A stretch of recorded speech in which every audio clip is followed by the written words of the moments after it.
ಯೇಸುಸ್ವಾಮಿ ಇದ್ದಂಥ ಆ ಕಟ್ಟ ಕಾಲದಲ್ಲಿ ಯೇಸುಸ್ವಾಮಿ ಅಡವಿಗೆ ಹೋಗ್ತಾರೆ, ಅರಣ್ಯಕ್ಕೆ ಹೋಗ್ತಾರೆ, ಕಾಡಿಗೆ ಹೋಗ್ತಾರೆ. ಹೋಗೋ ಸಮಯದಲ್ಲಿ ಸುಮಾರು 1000 ಗಟ್ಟಲೆ ಜನರು ಯೇಸುವಿನ ಹಿಂಬಾಲಿಸ್ಕೊಂಡು ಹೋಗ್ತಾರೆ. ಯೇಸು ಒಂದು ಪರ್ವತಕ್ಕೆ ಹತ್ತಿ ಪ್ರಸಂಗ ಮಾಡ್ಲಿಕ್ಕೆ ಪ್ರಾರಂಭ ಮಾಡ್ತಾರೆ. ಆ ಪ್ರಸಂಗ ಕೇಳ್ತಾ ಕೇಳ್ತಾ ಕೇಳ್ತಾ ದೈವ ಸಂದೇಶ ಕೇಳ್ತಾ ಕೇಳ್ತಾ 3 ದಿನಗಳ ಕಾಲ ಉರುಳಿ ಹೋಗ್ತದೆ. ಅಂದ್ರೆ ದೇವರ ಸಮ್ಮುಖದಲ್ಲಿ, ದೇವರ ಪಾದಪೀಠದಲ್ಲಿ ದೇವರ ವಾಕ್ಯ ಕೇಳ್ತಾ ಕೇಳ್ತಾ ತಮ್ಮನ್ನ ತಾವು ಮರಿತಾ ಆ ವಾಕ್ಯದಲ್ಲಿರುವಂತಹ ಮಹಿಮೆಯ ಭರಿತರಾಗಿ ಅವ್ರು ಮಾರ್ಪಟ್ಟಿದ್ರು. ಬರೀ ದೇವರ ಆತ್ಮ ಭರಿತರಾಗಿದ್ರೆ ಸಾಲದು, ದೇವರ ವಾಕ್ಯದ ಮಹಿಮೆಯ ಭರಿತರಾಗಿ ಕೂಡ ನಾವು ಮಾರ್ಪಡಬೇಕು. ಹಲ್ಲೆಲೂಯ. ವಾಕ್ಯ ಯಾರ ಒಳಗಡೆ ಆಳ್ವಿಕೆ ಮಾಡ್ತಾ ಇರ್ತದೋ, ವಾಕ್ಯ ಯಾರ ಒಳಗಡೆ ಚಲಿಸ್ತಾ ಇರ್ತದೋ, ವಾಕ್ಯ ಯಾರ ಒಳಗಡೆ ಹತ್ತಿ ಉರಿತಾ ಇರ್ತದೋ, ವಾಕ್ಯ ಯಾರ ಮನೆ ಒಳಗಡೆ ಆಳ್ವಿಕೆ ಮಾಡ್ತಾ ಇರ್ತದೋ ಅಂತ ಮನೆ ದೇವರ ಕೃಪೆಯಲ್ಲಿ ಅನುಗ್ರಹಿಸಲ್ಪಟ್ಟಿರ್ತದೆ. ದೇವರ ಕೃಪೆಯಲ್ಲಿ ಅನುಗ್ರಹಿಸಲ್ಪಟ್ಟಿರ್ತದೆ. ದೇವರ ನಾಮದಲ್ಲಿ ಅನುಗ್ರಹಿಸಲ್ಪಟ್ಟಿರ್ತದೆ. ಹಲ್ಲೆಲೂಯ. ದೇವರಿಗೆ ಸ್ತೋತ್ರ. ಬರೀ ವಾಕ್ಯ ಓದಿದ್ರೆ ಸಾಲದು, ವಾಕ್ಯ ಬೈಪಾಠ ಮಾಡಿಕೊಂಡ್ರೆ, ಕಂಠಪಾಠ ಮಾಡಿಕೊಂಡ್ರೆ ಸಾಲದು, ವಾಕ್ಯ ಸುಮ್ಮನೆ ಏನು ಮನಸ್ಸಲ್ಲಿ ಇಟ್ಕೊಂಡ್ರೆ ಸಾಲದು. ವಾಕ್ಯ ನಮ್ಮಲ್ಲಿ ಕ್ರಿಯಾತ್ಮಕವಾಗಿ ಬರಬೇಕು. ಹಲ್ಲೆಲೂಯ. ವಾಕ್ಯ ನಮ್ಮಲ್ಲಿ ಕೆಲಸ ಮಾಡಬೇಕು. ಹೇಗೆ ನಮ್ಮ ಹಾಟು ಪ್ರತಿದಿನ ಹೊಡ್ಕೊಳ್ತದೋ ಅದೇ ತರ ದೇವರ ವಾಕ್ಯ ನಮ್ಮಲ್ಲಿ ಪ್ರತಿ ನಿಮಿಷವೂ ಚಲಿಸಬೇಕು. ಹಲ್ಲೆಲೂಯ. ಯೇಸುಸ್ವಾಮಿಗೆ ಕ್ರೈಸ್ತರು ಬೇಕಾಗಿಲ್ಲ. ಯೇಸುಸ್ವಾಮಿಗೆ ಕ್ರೈಸ್ತರು ಬೇಕಾಗಿಲ್ಲ. ಯೇಸುಸ್ವಾಮಿಗೆ ಪೆಂತೆಕೋಸ್ತ ಸಭೆಯವರು ಬೇಕಾಗಿಲ್ಲ. ಯೇಸುಸ್ವಾಮಿಗೆ ರೋಮನ್ ಕ್ಯಾಥಲಿಕ್ ಸಭೆಯವರು ಬೇಕಾಗಿಲ್ಲ. ಯೇಸುಸ್ವಾಮಿಗೆ ಯಾವ ಪಂಗಡದ ವಿಶ್ವಾಸಿಗಳು ಯೇಸುಸ್ವಾಮಿಗೆ ಬೇಕಾಗಿಲ್ಲ. ಯೇಸುಸ್ವಾಮಿಗೆ ಬೇಕಾಗಿರೋದು ಯೇಸುಸ್ವಾಮಿಯ ರಕ್ತದಿಂದ ತೊಳೆಯಲ್ಪಟ್ಟು ಮೊದಲ ಗೀತಿ ಆಗಿರೋಂಥವ್ರು ಯೇಸುಸ್ವಾಮಿಗೆ ಬೇಕು. ಅರ್ಥ ಆಗ್ತಾ ಇದೆಯಾ? ಯೇಸುಸ್ವಾಮಿಗೆ ಮೊದಲ ಗೀತಿ ಬೇಕಂತೆ. ಯೇಸು ಕ್ರಿಸ್ತನು ಮೊದಲಿಂಗನಾಗಿದ್ದಾನೆ ಅಂದಮೇಲೆ ಯಾರು ಮೊದಲ ಗೀತಿ ಆಗಿರ್ತಾರೋ ಅವರು ಮಾತ್ರವೇ ಕರ್ತನೊಂದಿಗೆ ಎತ್ತಲ್ಪಡ್ಲಿಕ್ಕೆ ಸಾಧ್ಯ. ಸಭೆ ಮೊತ್ತವಾಗಿ ಸಭೆ ಜನರು ಎಲ್ಲರೂ ಸೇರಿ ಎತ್ತಲ್ಪಡ್ಲಿಕ್ಕೆ ಸಾಧ್ಯನೇ ಇಲ್ಲ. ಯಾರು ಮೊದಲ ಗೀತಿ ಆಗಿರ್ತಾರೋ, ಕನ್ನಿಕೆ ಆಗಿರ್ತಾರೋ ಅವರು ಮಾತ್ರವೇ ಎತ್ತಲ್ಪಡ್ಲಿಕ್ಕೆ ಸಾಧ್ಯ. Praise the Lord. ಸರಿ, ದೇವರ ನಾಮಕ್ಕೆ ಮಹಿಮೆ ಉಂಟಾಗಲಿ. ಯೇಸುಸ್ವಾಮಿ ಪ್ರಸಂಗ ಮಾಡ್ತಾ ಇರುವಾಗ 3 ದಿನ ಉರುಳಿ ಹೋಗುತ್ತೆ. 3 ದಿನ ಆದ್ಮೇಲೆ ಜನರಿಗೆಲ್ಲ ಹೊಟ್ಟೆ ಹಸಿ ಆಗುತ್ತೆ. ಆಗ ದೇವರು ಹೇಳ್ತಾರೆ, ಇವರುಗಳಿಗೆ ಆಹಾರವನ್ನು ಕೊಡ್ರಿ. ಆಗ ಶಿಷ್ಯರು ಕೇಳ್ತಾರೆ, ಈ ಅಡವಿಯಲ್ಲಿ ಇಷ್ಟು ಜನರಿಗೆ ಆಹಾರ ಎಲ್ಲಿ ಸಿಗುತ್ತೆ? ಎಲ್ಲಿ ಆಹಾರ ತಯಾರು ಮಾಡೋದು? ತಯಾರು ಮಾಡಲಿಕ್ಕೆ ಏನು ನಮ್ಮ ಹತ್ರ ಇಲ್ಲ ಅಂತ ಹೇಳುವಾಗ ಹಾಗೇ ನೋಡ್ತಾ ಇರುವಾಗ ಕೊನೆ ಭಾಗದಲ್ಲಿ, ಕೊನೆ ಜಾಗದಲ್ಲಿ ಒಬ್ಬ ಯೌವನಸ್ಥನಿರ್ತಾನೆ. ಅವನ ಕೈಯಲ್ಲಿ 5 ರೊಟ್ಟಿ 2 ಮೀನು ಇರ್ತದೆ. ಹಲ್ಲೆಲೂಯ. ಈ 5 ರೊಟ್ಟಿ ಈ 2 ಮೀನನ್ನು ತೆಗೆದುಕೊಂಡು ನಾವೇನ್ ಮಾಡೋದು ಅಂತ ಆಲೋಚನೆ ಮಾಡ್ತಾ ಇರುವಾಗ ಪಟ್ ಅಂತ ಯೇಸು ಕೇಳ್ತಾರೆ, ಏನಲ್ಲಿ ಮೀಟಿಂಗ್ ನಡೀತಾ ಇದೆ, ಅಲ್ಲೇನು ಮಾತಾಡ್ತಾ ಇದ್ದೀರಾ ಅಂತ ಯೇಸು ಸ್ವಾಮಿ ಕೇಳ್ತಾರೆ. ಅವಾಗ ಶಿಷ್ಯರು ಹೇಳ್ತಾರೆ, ಅಪ್ಪ 5,000 ಜನರಿಗಿಂತ ಅಧಿಕವಾದ ಜನರಿದ್ದಾರೆ ನೋಡು, ನಮ್ಮ ಹತ್ರ ಏನಿಲ್ಲ. ಈ ಹುಡುಗನ ಹತ್ರ 5 ರೊಟ್ಟಿ 2 ಮೀನು ಸಿಕ್ತು. ಇದನ್ನ ಏನ್ ಮಾಡೋದು ಅಂದ್ರೆ ಯೇಸು ಸ್ವಾಮಿ ಹೇಳ್ತಾರೆ, ಅದನ್ನ ನನ್ನ ಹತ್ರ ತಗೊಂಡ್ಬನ್ನಿ. ನಿಮ್ಮ ಹತ್ರ ಏನಿದೆಯೋ ಅದನ್ನ ನನ್ನ ಹತ್ರ ತಗೊಂಡು ಬನ್ರಿ, ಅದನ್ನ ನಾನು ಅಧಿಕವಾಗಿ ಮಾಡ್ತೀನಿ. ಹಲ್ಲೆಲೂಯ. ಇವತ್ತು ದೇವರ ಸಮ್ಮುಖದಲ್ಲಿ ಯಾವ ವಿಶ್ವಾಸವನ್ನ, ಯಾವ ಅಳತೆಯಲ್ಲಿ, ಯಾವ ರೀತಿಯಲ್ಲಿ ತಗೊಂಡು ನೀವೆಲ್ಲಿ ಬಂದಿದ್ದೀರೋ, ನನ್ನ ದೇವರು ಆ ನಂಬಿಕೆಯನ್ನು ಪೂರೈಸಿ ನಿಮ್ಮ ನಂಬಿಕೆಯನ್ನು ಅಧಿಕವಾಗಿ ಮಾಡ್ಲಿಕ್ಕಾಗಿ ಹೋಗ್ತಾನೆ. ಹಲ್ಲೆಲೂಯ. ಸರಿ, ದೇವರ ನಾಮಕ್ಕೆ ಸ್ತೋತ್ರವಾಗಲಿ. ಕರ್ತನು ಕೊಟ್ಟು ಕಳಿಸಿರುವಂಥ ದೈವೋಕ್ತಿಯ ಕಡೆಗೆ ನಾವು ಪಟ್ಟಂತ ಓಡಿ ಹೋಗೋಣ. ನಾವು ತೆಗೆದುಕೊಳ್ಳೋಣ ಅರಣ್ಯಕಾಂಡ 11ನೇ ಅಧ್ಯಾಯ 31ನೇ ವಾಕ್ಯ. ಅರಣ್ಯಕಾಂಡ 11ನೇ ಅಧ್ಯಾಯ 31ನೇ ವಾಕ್ಯ. ಆಗ ಯೆಹೋವನ ಬಳಿಯಿಂದ ಗಾಳಿ ಹೊರಟು ಸಮುದ್ರದಿಂದ ಲಾವಕ್ಕಿಗಳನ್ನು ಹೊಡೆದುಕೊಂಡು ಪಾಳೆಯದ ಸುತ್ತಲೂ ಒಂದು ದಿನದ ಪ್ರಯಾಣದಷ್ಟು ದೂರದವರೆಗೂ ಒಂದು ದಿನ ಪ್ರಯಾಣ ಮಾಡಿ ಹೋಗುವಂತಷ್ಟು ದೂರದವರೆಗೂ ಭೂಮಿಗಿಂತ 2 ಮೊಳ ಎತ್ತರದಲ್ಲಿ ಹಾರುತ್ತಾ ಬರುವಂತೆ ಮಾಡಿತು. ಇಸ್ರಾಯೇಲ್ಯರು ಎದ್ದು ಆ ದಿನ ಹಗಲಿರುಳು ಮರುದಿನ ಹಗಲು ಆ ಲಾವಿಕೆಗಳನ್ನು ಕೂಡಿಸಿಕೊಳ್ಳುತ್ತಿದ್ದರು. ಸಾಕು. Hallelujah, hallelujah, praise the Lord. ದೇವರಿಗೆ ಮಹಿಮೆಯಾಗಲಿ.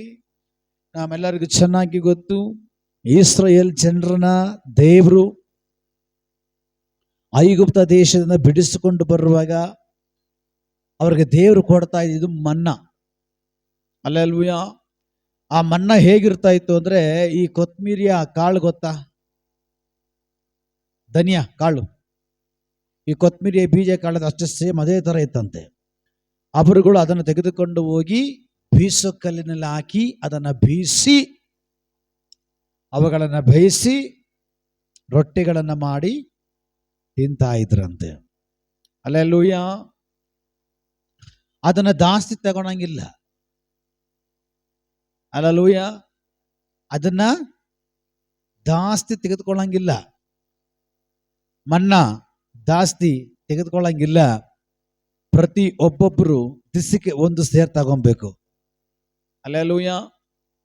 ಕುಟುಂಬದಲ್ಲಿ 5 ಜನ ಇದ್ರೆ ಒಬ್ರು 1 ಸೇರು, 5 ಜನ ಇದ್ರೆ 5 ಸೇರು. ಅದಕ್ಕಿನ ಮೇಲೆ ತಗೊಂಡ್ಬಾರ್ದು. ಅದಕ್ಕಿನ ಮೇಲೆ ಏನಾದ್ರೂ ತೆಗೆದುಕೊಂಡ್ರೆ ಆ ಮನ್ನಾ ಕೆಟ್ಟೋಗ್ತಾ ಇತ್ತಂತೆ. ಅಲ್ಲೆಲೂಯಾ. ಆ ಮನ್ನಾ ಕೆಟ್ಟೋಗ್ತಾ ಇತ್ತಂತೆ. Hallelujah, praise the Lord. ಈ ಅಧಿಕವಾಗಿ ತೆಗೆದುಕೊಳ್ಳೋದ್ರಲ್ಲಿ, ಕೂಡಿಸಿಟ್ಟುಕೊಳ್ಳೋದ್ರಲ್ಲಿ ಕುರಿತು ದೊಡ್ಡ ಪ್ರಸಂಗನೇ ಇದೆ. ನಾನು ಆ ಕಡೆಗೆ ಹೋಗ್ಲಿಕ್ಕೆ ಇಷ್ಟಪಡಲ್ಲ. ಇಸ್ರಾಯೇಲ್ ಜನರಿಗೆ ದೇವರು ಹೇಳುತ್ತಾ ಇದ್ರು, ಪ್ರತಿಯೊಬ್ಬೊಬ್ಬರು ದಿಸಿಗೆ ಒಂದೊಂದು ಸೇರನ್ನು ತೆಗೆದಿಟ್ಕೊಳ್ಬೇಕು. ಈ ಕೆಲವು ಜನರು ಇದ್ರು, ಯಾರು, ಕೆಲವು ಜನರು ಒಂದೇ ಸೇರು ತಿಂದು ತೇಗ್ಬಿಡೋಣ ಅಂಥವ್ರು ಏನ್ ಮಾಡೋರು, 2 ಸೇರು 3 ಸೇರು ತಗೊಳ್ಕೊಂಡ್ಬಿಡೋರು. ಬಟ್ ಅವ್ರಿಗೆ ಗೊತ್ತಿಲ್ಲ, ಆಲ್ರೆಡಿ ದೇವ್ರು ಫಸ್ಟೇ ಒಂದು ರೂಲ್ಸ್ ಅನ್ನ ಹೊರಡಿಸಿದ್ದಾರೆ ಅಂತೇಳಿ. ಏನು, ದಿಸಿಕ್ಕೆ ಒಬ್ರು ಒಂದೇ ಸೇರ್ ತಗೊಬೇಕು ಅಂತ. ಅಲ್ಲೆಲೂಯಾ. ಆದ್ರೆ ಕೆಲವು ಜನರು ಏನ್ ಮಾಡ್ತಾ ಇದ್ರು, 2-3 ಸೇರ್ ತಗೊಂಡ್ಬಿಡೋರು. ಆದ್ರೆ ದೇವ್ರು ಫಸ್ಟೇ ಹೇಳಿದ್ರು, ಒಂದು ಸೇರ್ಕ್ಕಿಂತ ಅಧಿಕವಾಗಿ ನೀವು ತೆಗೆದುಕೊಂಡ್ರೆ ಅದು ಕೆಟ್ಟೋಗುತ್ತೆ ಅಂತ. ಅದು ಕೆಟ್ಟೋಗುತ್ತೆ ಅಂತ ಗೊತ್ತಿದ್ರು ಕೂಡ ಕೆಲವು ಜನರು ಎಕ್ಸ್ಟ್ರಾ ತಗೊಳ್ತಾ ಇದ್ರು. ನಾವು ಹಂಗೇನೆ, ಅದು ಇರಲ್ಲ, ಅದು ಪ್ರಯೋಜನ ಇಲ್ಲ ಅಂದ್ರೂ ಕೂಡ ಅದನ್ನ ಹಂಗೆ ಇಟ್ಕೊಂತೀವಿ. ಅಲ್ಲೆಲೂಯಾ. ಅಂದ್ರೆ ಎಷ್ಟಿಟ್ಕೊಳ್ಬೇಕು ಅಷ್ಟೇ ಇಟ್ಕೋಬೇಕಲ್ಲ, ಲಿಮಿಟ್. ಯಾಕಂದ್ರೆ ದೇವ್ರ ವಾಕ್ಯ ಹೇಳ್ತಿದ್ರೆ, ನಾವು ದೇವರ ರಾಜ್ಯಕ್ಕೆ ಹೋಗುವಂತ ಬಾಗಿಲು ಇಕ್ಕಟ್ಟಾದ ಬಾಗಿಲು. ಅಲ್ಲೆಲೂಯಾ. ದೇವರ ರಾಜ್ಯಕ್ಕೊಂದು ಬಾಗಿಲಿದೆ, ಪರಲೋಕಕ್ಕೆ ಸ್ವರ್ಗಕ್ಕೆ ಒಂದು ಬಾಗಿಲಿದೆ. ಆ ಬಾಗಿಲು ಅಗಲವಾಗಿಲ್ಲ, ಆ ಬಾಗಿಲು ತುಂಬಾ ಇಕ್ಕಟ್ಟಾಗಿದೆ. ಬಟ್ ಈ ಬಾಗಿಲಿನ ಒಳಗಡೆ ಹೋಗುವಂತವ್ರು ಸ್ವಲ್ಪ ಜನ. ಆದ್ರೆ ನರಕಕ್ಕೆ ಹೋಗುವಂತ ಬಾಗಿಲು ತುಂಬಾ ಅಗಲವಾಗಿದೆ, ಅದರಲ್ಲಿ ಎಷ್ಟೋ ಜನ ಅದು ಹೋಗ್ತಾರಂತೆ. ಅಲ್ಲೇಲೂಯಾ. ಅಂದ್ರೆ ದೇವರ ರಾಜ್ಯಕ್ಕೆ ಹೋಗುವಂತ ಬಾಗಿಲು ಅಗಲವಾಗಿಲ್ಲ, ದೊಡ್ಡದಾಗಿಲ್ಲ, ಅದು ಲಿಮಿಟ್ ಆಗಿದೆ. ಆ ಬಾಗಿಲಿನ ಒಳಗಡೆ ಹೋಗುವಂತವ್ರು ಹೇಗಿರ್ಬೇಕೋ ಹಾಗೆ ಇರಬೇಕು. ಅದನ್ ಬಿಟ್ಟು ನಾನು ಅಗಲವಾದ ಬಾಗಿಲಲ್ಲಿ ಹೋಗುವ ಹಾಗೆ ನಾನು ಇದರಲ್ಲಿ ಹೋಗ್ತೀನಿ ಅಂದ್ರೆ ಅಂತವ್ರಿಗೆ ಹೋಗ್ಲಿಕ್ಕೆ ಸಾಧ್ಯ ಇಲ್ಲ. ಅದೇ ರೀತಿಯಲ್ಲಿ 1 ಅಲ್ಲ 2 ಸೇರು 3 ಸೇರು ನಾನು ತೆಗೆದಿಟ್ಕೊಳ್ತೀನಿ ಅಂದ್ರೆ ಅದು ಸಾಧ್ಯವಿಲ್ಲ. ಎಷ್ಟಿಟ್ಕೊಳ್ಬೇಕು ಅಷ್ಟೇ ಇಟ್ಕೊಳ್ಬೇಕು. ದೇವರು ನಮ್ಮ ಒಳಗಡೆ ಏನ್ ಇಟ್ಕೊಬೇಕಂತ ಹೇಳ್ತಾನೋ ಅದನ್ನು ಮಾತ್ರವೇ ನಾವು ಇಟ್ಕೊಳ್ಬೇಕು. ಅದಕ್ಕಿನವಾದದ್ದು ನಮ್ಮ ಜೀವಿತವನ್ನು ಕೆಡಿಸುವಂಥದ್ದು. ಅಲ್ಲೂಯಾ. ಅದಕ್ಕಿಂತ ಮಿಗಿಲಾಗದ ಕಾರ್ಯಗಳನ್ನ ದೇವರು ಎಷ್ಟು ಹೇಳ್ತಾರೆ ಅಷ್ಟು ಇಲ್ಲದೆ ಎಕ್ಸ್ಟ್ರಾ ನಾವೇನಾದ್ರೂ ಇಟ್ಟುಕೊಳ್ಳೋದಾದ್ರೆ, ಎಕ್ಸ್ಟ್ರಾ ನಾವೇನಾದ್ರೂ ಮಾಡೋದಾದ್ರೆ ಅದು ನಮ್ಮ ಜೀವಿತವನ್ನ ಕೆಡಿಸುವಂಥದ್ದು, ನಮ್ಮ ಬದುಕನ್ನ ಹಾಳು ಮಾಡುವಂಥದ್ದು, ಅದು ಕೆಟ್ಟು ಹೋಗುವಂಥದ್ದು ಆಗಿರ್ತದೆ. Price the lord. ಬಟ್ ನಮ್ಮ ಜೀವಿತದಲ್ಲಿ ನಾವು ಇಟ್ಟುಕೊಳ್ಳಬೇಕಾದ ಕಾರ್ಯಗಳನ್ನ ಇಟ್ಟುಕೊಳ್ಳುವಾಗ ಅದು ಕೆಟ್ಟು ಹೋಗಲ್ಲ. ಹಲ್ಲೆಲೂಯಾ. ಕೆಲವು ಜನರು 2-3 ಸೇರು ಎತ್ಕೊಂಡ್ಬಿಟ್ರು. ಯಾಕೆ? ನಾಳೆ ಏನಾಗುತ್ತೋ, ಕೊರೋನಾ ಗಿರಣ ಬಂದು ಲಾಕ್ಡೌನ್ ಆಗುತ್ತೇನೋ, ಸೀಲ್ ಡೌನ್ ಆಗುತ್ತೇನೆ ಅಂತ ಹೇಳ್ಬಿಟ್ಟು 2-3 ಸೇರು ಬಂದೋಬಸ್ತ್ ಮಾಡಿ ಇಟ್ಕೊಂಡ್ಬಿಡೋಣ ಅಂತೇಳಿ 2-3 ಸೇರು ಎತ್ಕೊಂಡ್ಬಿಡ್ತಾ ಇದ್ರೆ ಅದು ಕೆಟ್ಟೋಗ್ಬಿಡ್ತಾ ಇತ್ತು. ದೇವ್ರ ಕೋಪ ಬಂತು. ಯಾಕೆ ಹೇಳ್ರಿ?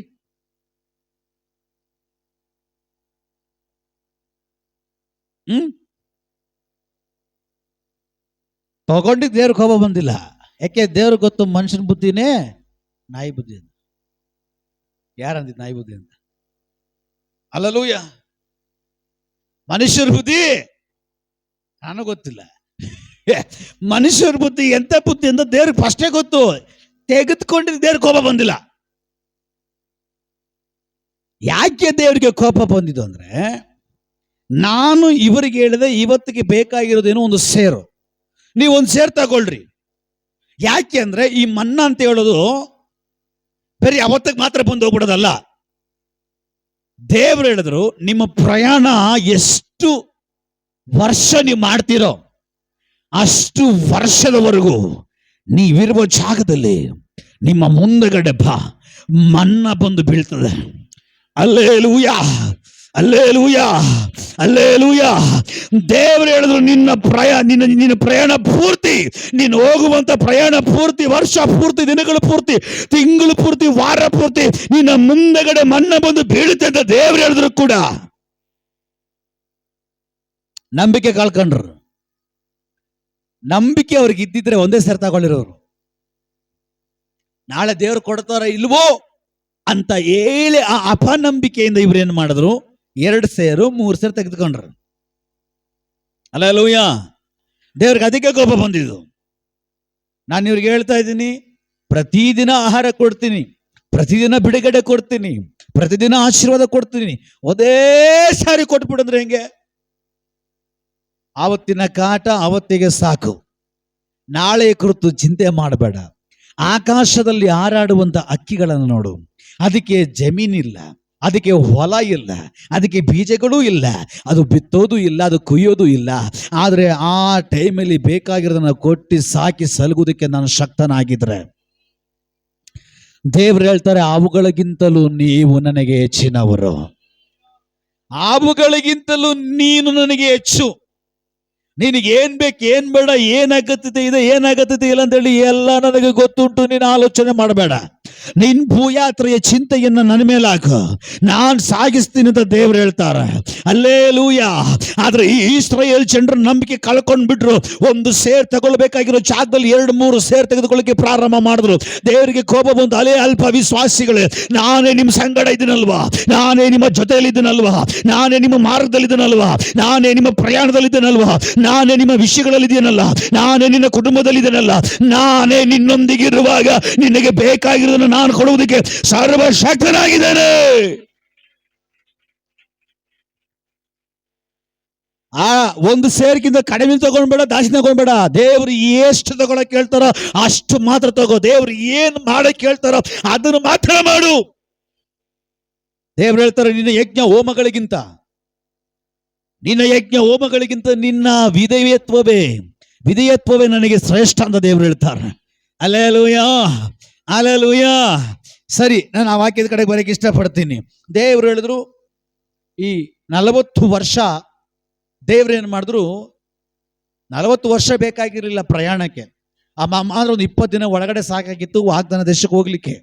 ಆದ್ರೆ ಇವರು ಅಲ್ಲಿಗೆ ಹೋಗ್ಲಿಕ್ಕೆ 40 ವರ್ಷ ಇವರ ಪಾಪ ತಪ್ಪುಗಳ ನಿಮಿತ್ತವಾಗಿಯೇ 40 ವರ್ಷ ಅಳ್ಕೊಂಡೋಯ್ತು.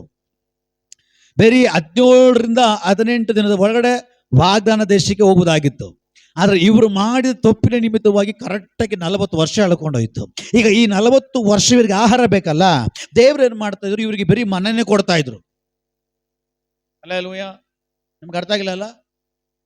ಎಷ್ಟು ವರ್ಷ? 40 ವರ್ಷ ಮನ್ನ ಬಿಟ್ಟು ಬೇರೆ ಏನು ಕೊಡ್ತಾ ಇರ್ಲಿಲ್ಲ. ಮಣ್ಣಲ್ಲ, ಮನ್ನ ಅದೊಂಥರ ಆಹಾರ. ಏನಪ್ಪ ಮಣ್ಣಲ್ಲ, ಮನ್ನ ಅಂದ್ರೆ ಅದೊಂಥರ ಆಹಾರ. ಅದು ಎಲ್ಲೂ ಸಿಕ್ಕಲ್ಲ, ದೇವರಿಂದನೇ ಬರುವಂಥದ್ದು ಅದು. ಅಲ್ಲೇಲೂಯಾ. ಈಗ ನಾನು ನಿಮಗೆ ಒಂದು 100 kg ಮೀನು ತಂದು ಕೊಡ್ತೀನಿ ಮನೆಗೆ. ಎಷ್ಟು kg? ಈ 100 kg ಡೈಲಿ ದಿನಕ್ಕೆ ಆಗ್ತದ? ಬೆಳಗ್ಗೆ ಮಧ್ಯಾಹ್ನ ರಾತ್ರಿ, ಬೆಳಗ್ಗೆ ಮಧ್ಯಾಹ್ನ ಏನಾಗ್ತದ? ವಾಂತಿ, ಬೇದಿ, ಏನೇನೋ ಆಗ್ಬಿಡ್ತದೆ. ಆದ್ರೆ ದೇವ್ರ ಮಕ್ಕಳಿಗೆ ದೇವರು ಸುಮಾರು ದಿವಸಗಳು ಮನ್ನ ಕೊಟ್ಟಿದ್ದಾರೆ, ಏನೂ ಆಗಿಲ್ಲ ಅವರಿಗೆ. ಅವರ ಆರೋಗ್ಯದಲ್ಲಿ ಇನ್ನೂ ಬಲ ಹೊಂದ್ಕೊಳ್ತಾ ಇದ್ದಾರೆ, ಶಕ್ತಿ ಮೇಲೆ ಶಕ್ತಿ ಹೊಂದ್ಕೊಳ್ತಾ ಇದ್ದಾರೆ. ಅದಕ್ಕೆ ಹೇಳೋದು ಪರಲೋಕದ ಮನ್ನಾ ಅಂತ. ಅಲ್ಲೂಯ್ಯ. ಈಗ ಈ ಮನ್ನ ತಿಂದು ತಿಂದು ಕೆಲವು ಜನರಿಗೆ ಬೋರ್ ಆಗೋಯ್ತು, ಕೆಲವು ಜನರಿಗೆ ಬೇಸರ ಆಗುತ್ತೆ. ಯಾವಾಗೂ ಮನ್ನನ್, ಯಾವಾಗೂ ನಮ್ಮಮ್ಮ ಚಪಾತಿನೇ ಮಾಡ್ತಾಳೆ, ಯಾವಾಗಲೂ ನಮ್ಮಮ್ಮ ಮನೇಲಿ ಮುದ್ದೆನೇ ಮಾಡ್ತಾಳೆ, ಯಾವಾಗೂ ನಮ್ಮಮ್ಮ ಮಾಡಿದೇ ಮಾಡ್ತಾಳೆ, ನಮಗೆ ಇಷ್ಟನೇ ಆಗಲ್ಲ, ಅದಕ್ಕೆ ಹೋಗ್ತಾ ಹೋಟ್ಲ ತಿನ್ಕೊಂಡು ಹೋಗ್ಬಿಡ್ತೀವಿ. ಅಲ್ಲೇಲೂಯ್ಯ. ನಮ್ಮಮ್ಮ ಮಾಡ್ತಾಳೆ ಕಬಾಬು, ಕರ್ರಗೆ ಸೌತ್ ಆಫ್ರಿಕಾ ಥರ ಇರ್ತದೆ. ಅದಕ್ಕೆ ಅಪ್ಪ ನಮಗಂತೂ ಬಾಬಣ್ಣ ಗಟ್ಟಿ, ಬಾಬಣ್ಣನ ಕಬಾಬು ತಾತ್ಕುಣಿಗೆಲ್ಲ ಕಮಾಲು. ಅಲ್ಲೇಲೂಯ್ಯ. ಬಾಬಣ್ಣ ಕಬಾಬ್ ಹಾಕ್ತಾರೆ, ಅದಕ್ಕೆ ನಾವು ಅಲ್ಲಿ ಹೋಗ್ಬಿಟ್ಟು ಒಂದು 100 ರೂಪಾಯಿ ಕೊಟ್ಟು ತಿಂದ್ಬಿಟ್ಟು ಆರಾಮಾಗಿ ಮನೆಗೆ ಹೋಗ್ತೀವಿ. ಅಲ್ಲಿ ಸುಪ್ಪಕ್ಕ ಹೋಟ್ಲಲ್ಲಿ ಸಕ್ಕತ್ತಾಗಿ ಮಾಡ್ತಾಳೆ ಎಗ್ ರೈಸ್, ಅದಕ್ಕೆ ಅಲ್ಲಿ ತಿನ್ಕೊಂಡು ಹೋಗಿ ಬರ್ತೀನಿ. ನಮ್ಮ ಮಾಡ್ತಾರೆ, ಟೇಸ್ಟ್ ಇಲ್ಲ, ಉಪ್ಪಿಲ್ಲ, ಖಾರ ಇಲ್ಲ, ಒಂದ್ಸಾರಿ ಉಪ್ಪು ಹಾಕಿ ಇಕ್ಬಿಡ್ತಾಳೆ, ತಿಂದು ತಿಂದು ಕಿಡ್ನಿ ಫೇಲ್ ಆಗಿಬಿಡ್ತದೆ, ಯಾಕೆ ಬೇಕು? ಅಲ್ಲೇಲೂಯ್ಯ. ಸೇಮ್ ಅದೇ ಥರನೇ ಇಲ್ಲಿ. ಯಾವಾಗ ದೇವ್ರು ಮಣ್ಣ ಕೊಡ್ತಾರೆ. ನಾವು ಮನುಷ್ಯರಲ್ವಾ, ಒಂದು ಸ್ವಲ್ಪ ಮಾಂಸ ಕೊಡಬಾರ್ದು ಅಂತ ಕೇಳ್ತಾವ್ರೆ. ಏನು ಕೊಡಬಾರ್ದು? ಮಾಂಸ. ವಾರಕ್ಕೊಂದ್ಸಾರಿ ಮಾಡ್ಕೊಂಡು ತಿನ್ನೋದು ತಿನ್ನಿ. ಅಲ್ಲೇಲೂಯ್ಯ. ತಿನ್ನಬಾರ್ದನ್ನೆಲ್ಲ ತಿಂದ್ಬಿಟ್ಟು ಬರಬಾರ್ದ ರೋಗನೆಲ್ಲ ಬರ್ಸ್ಕೊಂಡು ಅಂತ ಕೂತಿರ್ತಾರೆ. ಅಲ್ಲೇಲೂಯ್ಯ. ಈಗ ದೇವ್ರ ಹತ್ರ ಇವ್ರು ಕೇಳ್ತಾವ್ರೆ, ಅಥವಾ ಇವರು ಮೋಶೆ ಹತ್ರ ಹೇಳ್ತಾ ಇದಾರೆ, ಯಾವಾಗ ಮನ್ನ ತಿಂದು ನಾವು ಏನಾಗಬಾರ್ದು, ಮಾಂಸ ಕೊಟ್ಟಿಲ್ಲ ಅಂತ ಅಳ್ತಾವ್ರಂತ ಯಾರು ಜನಗಳು. ಮಾಂಸಕ್ಕಿರೋ ಗತ್ತದು, ಮಾಂಸಕ್ಕೆ ಕೆಲವು ಜನರಿಗೆ ನೋಡ್ರಿ,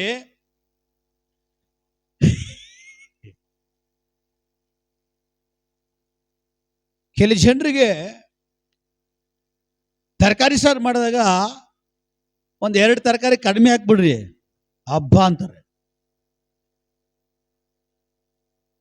ಪಕ್ಕದಲ್ಲಿ ತಟ್ಟೆ ನೋಡ್ತಾರೆ, 2 ತರಕಾರಿ ಜಾಸ್ತಿ ಬಿದ್ದಿದೆ, ನೋ ಪ್ರಾಬ್ಲಮ್. ಅದೇ 2 ದಿನ ಬಿಟ್ಕೊಂಡು ಚಿಕನ್ ಮಟನ್ ಮಾಡ್ರಿ, ತಟ್ಟೆಗೆಲ್ಲ ಹಾಕೊಟ್ಬಿಟ್ಟು ಹಂಗೆ ಅವ್ರ ಮಕ್ಕ ಕಣ್ಗಳು ಒಂದ್ಸರಿ ನೋಡ್ರಿ. ದೊಡ್ಡವರು ಹಾಕ್ಬೋದು, ಚಿಕ್ಕವ್ರು ಹಾಕ್ಬೋದು, ಯಾರೇ ಹಾಕ್ಬೋದು, ಮಾಂಸ ಅಂದ್ರೆ ಅಂತಾರೆ, ಅದೆಲ್ಲರೂ ಅಷ್ಟೇ. ಈ ದೊಡ್ಡವ್ರಿಗೆ ಪ್ರತಿಯೊಬ್ಬರಿಗೂ ನೀವು ಅಡಿಗೆ ಮಾಂಸ ಮಾಡಿದಾಗ ಬಡಿಸ್ಬಿಟ್ಟು ಹಂಗೆ ಅವ್ರ ಕಣ್ಣುಗುಡ್ಡೆಗಳು ನೋಡ್ರಿ, ತಟ್ಟೆ ನೋಡ್ತಾ ಇರ್ತಾರೆ. ಅದಂಗೇನೆ, ಅದೊಂಥರ ಸ್ಪಿರಿಟ್. ತಟ್ಟೆಗಳೆಲ್ಲ ನೋಡ್ಬಿಟ್ಟು ಅವ್ರ ತಟ್ಟೆ ನೋಡ್ತಾರೆ. ಅಲ್ಲೇಲೂಯ್ಯ. ಯಾಕೆ? ಯಾವ ತಟ್ಟೆಗೆ ಜಾಸ್ತಿ ಬಿದ್ದಿದೆ, ಯಾವ ತಟ್ಟೆಗೆ ಜಾಸ್ತಿ ಬಿದ್ದಿಲ್ಲ, ಅವ್ರಿಗೆ ಎಷ್ಟು ಬಿದ್ದಿದೆ, ಲಾಸ್ಟ್ಗೆ ಎಲ್ಲ ನನ್ನ ತಟ್ಟೆಯಲ್ಲಿ ಎಷ್ಟು ಬಿದ್ದಿದೆ. ಅಲ್ಲೇಲೂಯ್ಯ. ಈ ಕೆಲವು ಜನರಿಗೆ ಮಾಮೂಲು ಟೈಮ್ನಲ್ಲಿ ನೀವೇನೇ ನೀವು ಮಾಡ್ರೆ ಹೊಟ್ಟೆ ಹಸಿ ಆಗಲ್ಲ, ತಿನ್ಬೇಕು ಅನ್ಸಲ್ಲ.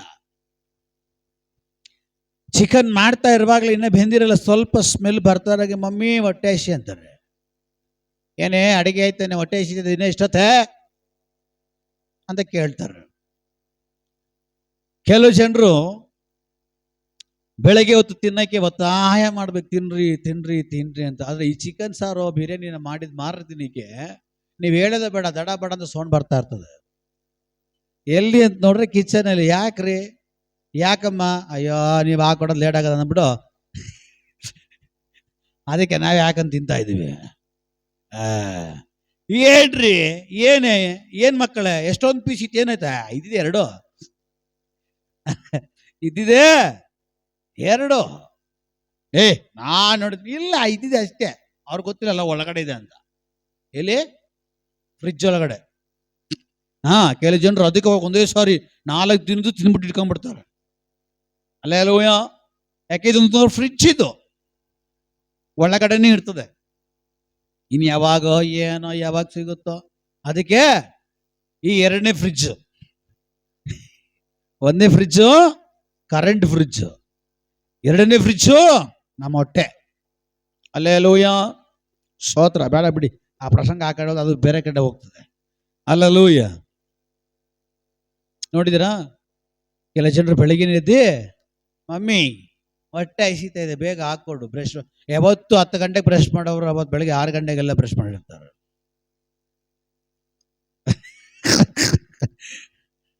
ಅಲ್ಲೇಲೂಯ.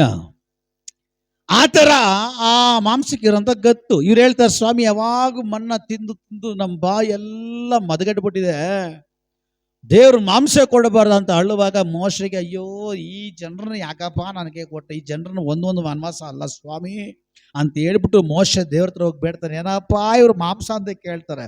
ಏನು ಒಬ್ರ 5 ಜನ ಇರೋ ಮನೆಗೇನೆ 4 kg ಚಿಕನ್ ಬೇಕು. ಎಷ್ಟು ಜನ ಅಲ್ಲ, ನಾನು ಹೇಳ್ತಾ ಇರೋದು 5 ಜನ ಇರೋ ಮನೆಗೇನೆ 3-4 kg ಕೂಡ ಸಾಕಾಗಲ್ಲ. ಅಷ್ಟೇನಾ, ಖಾಲಿ ಆಗ್ಬಿಡ್ತಾ ಅಂತೀವಿ. ಅಲ್ಲೇಲೂಯ. ಅಂಥದ್ರಲ್ಲಿ ಈ ಮೋಶೆ ಸಂಗಡ ಇರುವಂಥ ಜನರು ಲಕ್ಷಾನುಗಟ್ಲೆ ಜನರು. ಈಗ ನೀವು ಆಲೋಚನೆ ಮಾಡ್ರಿ, ಲಕ್ಷಾನುಗಟ್ಲೆ ಜನರಿಗೆ ಎಷ್ಟು ಮೇಕೆ ಕಡಿತೀರಾ, ಎಷ್ಟು ಕುರಿಗಳನ್ನ ಕಡಿತೀರಾ? ಮಾಮೂಲಿ 10,000 5,000 ಜನ ಮರಳಿಗೆ ಬಂದ್ರೇ ಹಿಡಿಯೋಕ್ಕಾಗಲ್ಲ, ಒದ್ದಾಡ್ತಾ ಇರ್ತಾರೆ. ಅಂಥದ್ರಲ್ಲಿ ಚರಿತ್ರೆ ಹೇಳ್ತದೆ 30 ಲಕ್ಷ ಜನ ಅಂತ. ಎಷ್ಟು? ಈಗ ಈ 30 ಲಕ್ಷ ಜನಕ್ಕೆ ಮೋಶೆ ಮಾಂಸಕ್ಕೆ ಎಲ್ಲೋಗ್ತಾನೆ? ಅವ್ರ ಮಾವನ ಹತ್ರ ಕುರಿಗಳು ಮೇಯಿಸಿದ್ನಲ್ಲ, ಆ ಕುರಿಗಳು ಸಾಲಲ್ಲ ಇವ್ರಿಗೆ. ಬಿಟ್ರೆ ಮೂಳೆಗಳನ್ನ ಪುಡಿ ಮಾಡ್ಬಿಡ್ತಾರೆ, ಮೂಳೆಗಳು ಕೂಡ ಸಿಕ್ಕಲ್ಲ. ಅಲ್ಲೇಲೂಯ. ಯಾಕಂದ್ರೆ ಮಾಂಸ ಸುಮಾರು ದಿನ ಆಗ್ಬಿಟ್ಟಿದೆ. ಈಗ ಮಾಂಸ ಮೋಸೆ ಕೊಟ್ಟಿಲ್ಲ ಅಂದ್ರೆ ಮೋಸೆನೇ ಮಾಂಸ ಮಾಡ್ಕೊಂಡು ತಿನ್ನೋ ರೇಂಜಲ್ಲಿದ್ದಾರೆ.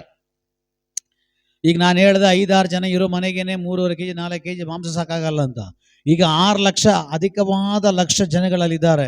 ಎಷ್ಟು kg ಮಾಂಸ ಎಲ್ಲಿಗೆ ಹೋಗೋದು, ಯಾವನ ಹತ್ರ ಹೋಗೋದು, ಕಾಡಲ್ಲಿ ಯಾರಿಗೆ ಸಿಗುತ್ತೆ? ಅಲ್ಲೇಲೂಯ. ಏನಪ್ಪ ದೇವ್ರೇ ಅಂತ ಮೋಶೆ ದೇವ್ರ ಹತ್ರ ಮೊರೆ ಇಡ್ತಾನೆ. ಆಗ ದೇವರು ನನ್ನ ಹತ್ರಕ್ಕೆ ಬಾ, ನಿನ್ನ ಹತ್ರ ಮಾತಾಡ್ತೀನಿ ಅಂತೇಳಿ ಮಾತಾಡ್ಬಿಟ್ಟು, ನೀನು ಹೋಗ್ಬಿಟ್ಟು ಅಲ್ಲಿರುವಂಥ ಜನಗಳಿಗೆ ಹೇಳು, ಹಿರಿಯರು 70 ಜನ ಕರ್ಕೊಂಡು ಬಾ, ಅವ್ರ ಮುಂದೆ ನಾನು ಬಂದು ಮಾತಾಡ್ತೀನಿ ಅಂತೆಲ್ಲ ಹೇಳಿ ದೇವರೆಲ್ಲ ಮಾತಾಡಿ, ಆಮೇಲೆ ಏನಾಗುತ್ತೆ, ನೀವೊಂದು ಕೆಲಸ ಮಾಡಿ, ನಾನು ನಿಮಗೋಸ್ಕರ ಕಾರ್ಯ ಮಾಡ್ತೀನಿ ಅಂತ ಹೇಳ್ಬಿಟ್ಟು ಅವಾಗ ಈ ವಾಕ್ಯದಲ್ಲಿ ದೇವ್ರು ಏನು ಮಾಡ್ತಾರೆ ಗೊತ್ತಾ? ಆಗ ದೇವ್ರೇನು ಮಾಡ್ತಾವ್ರಂತೆ, ಇವ್ರಿಗೋಸ್ಕರ, ಇವರ ಆಸೆ ತೀರಿಸೋದಕ್ಕೋಸ್ಕರ, ಇವರನ್ನು ತೃಪ್ತಿಪಡಿಸುವುದಕ್ಕೋಸ್ಕರವಾಗಿ ದೇವ್ರೇನ್ ಮಾಡ್ತಾ ಇದ್ದಾರೆ, ದೇವರ ಕಡೆಯಿಂದ ಒಂದು ಗಾಳಿ ಕಳಿಸ್ತಾ ಇದ್ದಾರಂತೆ. ಯಾರ ಕಡೆಯಿಂದ? ಗಾಳಿ. ದೇವರ ಕಡೆಯಿಂದ ದೇವರು ಗಾಳಿಯನ್ನ ಕಳಿಸ್ತಾ ಇದ್ದಾರಂತೆ. ನನ್ನ ಪ್ರಸಂಗ, ನನ್ನ ವಿಷಯ ಏನು ಗೊತ್ತಾ? ದೇವರು ಕಳಿಸುವಂತ ಗಾಳಿ. ಅಲ್ಲೇಲೂಯ. ದೇವರು ಕಳಿಸುವಂತ ಗಾಳಿಯ ಕುರಿತು ದೇವರ ಆತ್ಮ ನನ್ನ ಸಂಗಡ ಮಾತಾಡ್ಲಿಕ್ಕೆ ಹೇಳಿದ್ದಾರೆ. ಸ್ವರ್ಗದ ದೇವರು ನನ್ನ ಹತ್ರ ಮಾತಾಡ್ಲಿಕ್ಕೆ ಹೇಳಿದ್ದಾರೆ. ನಾನು ಮಾತಾಡ್ಲಿಕ್ಕೆ ಇಷ್ಟಪಡ್ತೀನಿ. ಅಲ್ಲೇಲೂಯ. ದೇವರಿಂದ ಕಳಿಸಲ್ಪಡುವಂತ ಗಾಳಿ. ಈ ದೇವರಿಂದ ಕಳಿಸಲ್ಪಡುವಂತ ಗಾಳಿ ಬಂದ್ರೆ ಏನಾಗುತ್ತೆ, ಏನ್ ನಡೆಯುತ್ತೆ, ಏನ್ ಸಂಭವಿಸುತ್ತೆ, ಏನೆಲ್ಲ ಬದಲಾವಣೆಗಳಾಗುತ್ತೆ, ಅದರ ಕುರಿತು ಮಾತಾಡ್ಲಿಕ್ಕಾಗಿ ನಾನು ಹೋಗ್ತಾ ಇದ್ದೇನೆ. ಅಲ್ಲೇಲೂಯ. ಈಗ ಇಲ್ಲಿ ಓದಿದಂತ ವಾಕ್ಯದಲ್ಲಿ ನೋಡ್ರಿ, ಆಗ ಯೆಹೋವನ ಬಳಿಯಿಂದ ಗಾಳಿ ಹೊರಟು ಸಮುದ್ರದಿಂದ ಲಾವಕ್ಕಿಗಳನ್ನ ಏನ್ ಮಾಡ್ತಂತೆ, ಹೊಡೆದುಕೊಂಡು ಬಂದಂತೆ. ಹಲ್ಲೆಲೂಯ. ದೇವರ ಕಡೆಯಿಂದ ಒಂದು ಗಾಳಿ ಬಂತಂತೆ. ದೇವರ ಕಡೆಯಿಂದ ಗಾಳಿನೂ ಬರುತ್ತೆ, ದೇವರ ಕಡೆಯಿಂದ ಬೆಂಕಿನೂ ಬರುತ್ತೆ, ದೇವರ ಕಡೆಯಿಂದ ಮಳೆನೂ ಬರುತ್ತೆ, ದೇವರ ಕಡೆಯಿಂದ ಕಲ್ಮಳೆನೂ ಬೀಳ್ತದೆ. ಹಲ್ಲೆಲೂಯ. ಆದ್ರೆ ಒಂದೊಂದು ಕಾರ್ಯಕ್ಕೂ ಒಂದೊಂದು ಅದ್ಭುತಗಳು ನಡೀತದೆ. Hallelujah, hallelujah. ಇದು ದೇವರ ಕಡೆಯಿಂದ ಗಾಳಿ ಬರುವಾಗ ಅದು ಏನಾಗಬೇಕು ಅದು ಆಗಿರ್ತದೆ.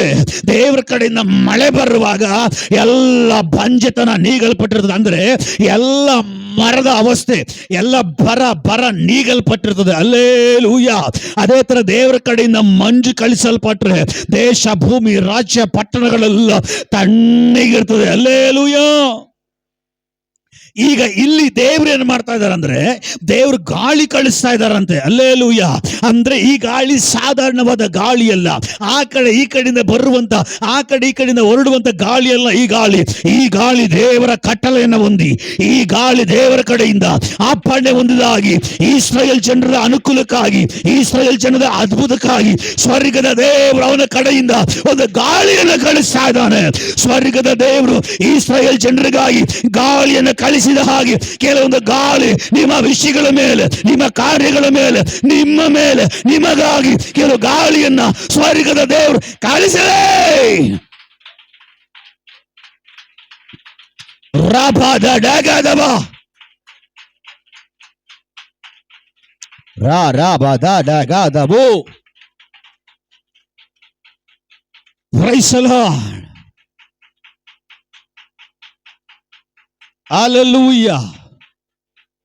ಸ್ವರ್ಗೀಯ ದೇವರು ಗಾಳಿಯ ಕುರಿತು ಮಾತಾಡ್ಲಿಕ್ಕಾಗಿ ಹೋಗ್ತಾ ಇದ್ದಾರೆ. ಇದು ಇಸ್ರಾಯೇಲ್ ಜನರಿಗಾಗಿ ಸ್ವರ್ಗದ ದೇವರ ಕಡೆಯಿಂದ ಒಂದು ಗಾಳಿ ಬರುವಾಗ ದೇವರ ವಾಕ್ಯ ಬೀಳ್ತದೆ, ಆ ಗಾಳಿ ಸಮುದ್ರದ ಮೇಲೆ ಇಳಿತಂತೆ. ಭಯಂಕರವಾದ ಪ್ರಸಂಗ ಅಡಕವಾಗಿದೆ, ಭಯಂಕರವಾದ ದೇವರ ಆಲೋಚನೆ ಅಡಕವಾಗಿದೆ. ಆ ಆಲೋಚನೆಯಲ್ಲಿ ನಾನು ಇಷ್ಟಪಡ್ತೀನಿ.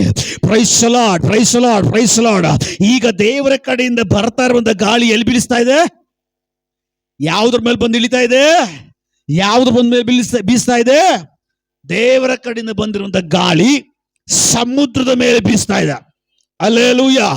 ಆ ಗಾಳಿ ಸಮುದ್ರದ ಮೇಲೆ ಬಂದು ಇಳಿತಾ ಇದೆ. ಅಲ್ಲೇಲೂಯ.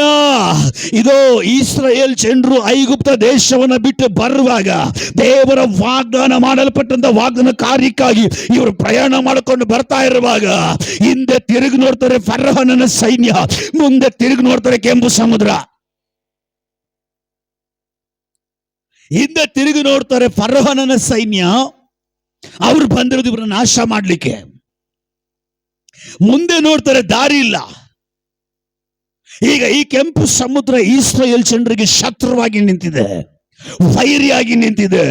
ಮುಂದೆ ದಾರಿ ಇಲ್ಲ, ಹಿಂದೆ ದಾರಿ ಇಲ್ಲ. ಮುಂದೆ ಹೋಗೋಣ ಅಂದ್ರೆ ಸಮುದ್ರ ಮುಳುಗಿ ಸಾಯ್ಬೇಕು, ಈ ಕಡೆ ಹೋಗೋಣ ಅಂದ್ರೆ ಫರೋಹನ ಸೈನ್ಯ ಎಲ್ಲರೂ ಕತ್ತಿಯೊಂದಿಗೆ, ಎಲ್ಲರೂ ಕತ್ತಿಗಳೊಂದಿಗೆ, ಆಯುಧಗಳೊಂದಿಗೆ, ಈಟಿಗಳೊಂದಿಗೆ, ಭರ್ಜಿಗಳೊಂದಿಗೆ ಬಂದಿದ್ದಾರೆ. ಈ ಕಡೆ ಇವರು ಸಾಯಿಸಕ್ಕೆ ರೆಡಿ ಆಗಿದ್ದಾರೆ. ಈ ಕಡೆ ಹೋದ್ರೆ ಮರಣ, ಮುಂದಗಡೆ ಹೋದ್ರೆ ಮರಣ.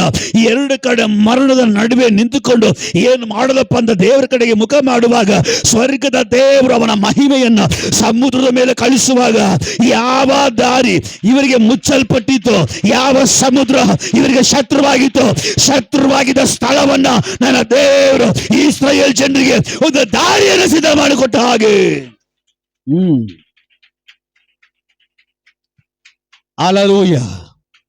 ಯಾವ ಕೆಂಪು ಸಮುದ್ರ ಇಸ್ರಾಯೇಲ್ ಜನರಿಗೆ ದಾರಿ ಬಿಡಲ್ಲ, ಬಿಡುಗಡೆ ಮಾಡ್ಲಿಕ್ಕೆ ಬಿಡಲ್ಲ, ಮುಂದೋಗ್ಲಿಕ್ಕೆ ಬಿಡಲ್ಲ, ನಿಮಗೆ ದಾರಿನೇ ಇಲ್ಲ ಅಂತೇಳಿ ಶತ್ರುವಾಗಿ ನಿಂತಿತ್ತೋ, ಅದೇ ಶತ್ರುವಿನ ಮೂಲಕವಾಗಿ ಸ್ವರ್ಗದ ದೇವರು ದಾರಿಯನ್ನು ತೆರೆಕೊಟ್ಟ ಹಾಗೆ.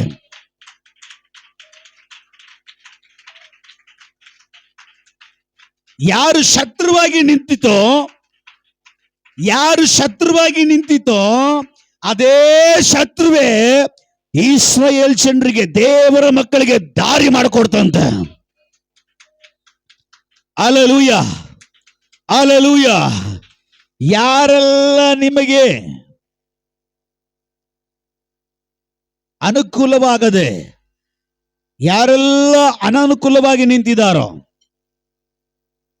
ಯಾವ ವಿಷಯ, ಯಾವ ಮಾರ್ಗ, ಯಾವ ಊರು, ಯಾವ ಪಟ್ಟಣ, ಯಾವ ಜನ, ಯಾವ ಅಧಿಕಾರಿ, ಯಾವ ಕೇಸು, ಯಾವ ವಿಷಯ ಏನೆಲ್ಲ ನಿಮಗೆ ಶತ್ರುವಾಗಿ ನಿಂತಿದೆಯೋ, ಯಾವುದೆಲ್ಲ ನಿಮಗೆ ಅನಾನುಕೂಲವಾಗಿ ನಿಂತಿದೆಯೋ ಅವುಗಳನ್ನಿಟ್ಟೆ ನನ್ನ ದೇವರು ನಿಮಗೆ ಅನುಕೂಲ ಮಾಡಿಕೊಡ್ಲಿಕ್ಕಾಗಿ ಹೋಗ್ತಾ ಇದ್ದಾನೆ.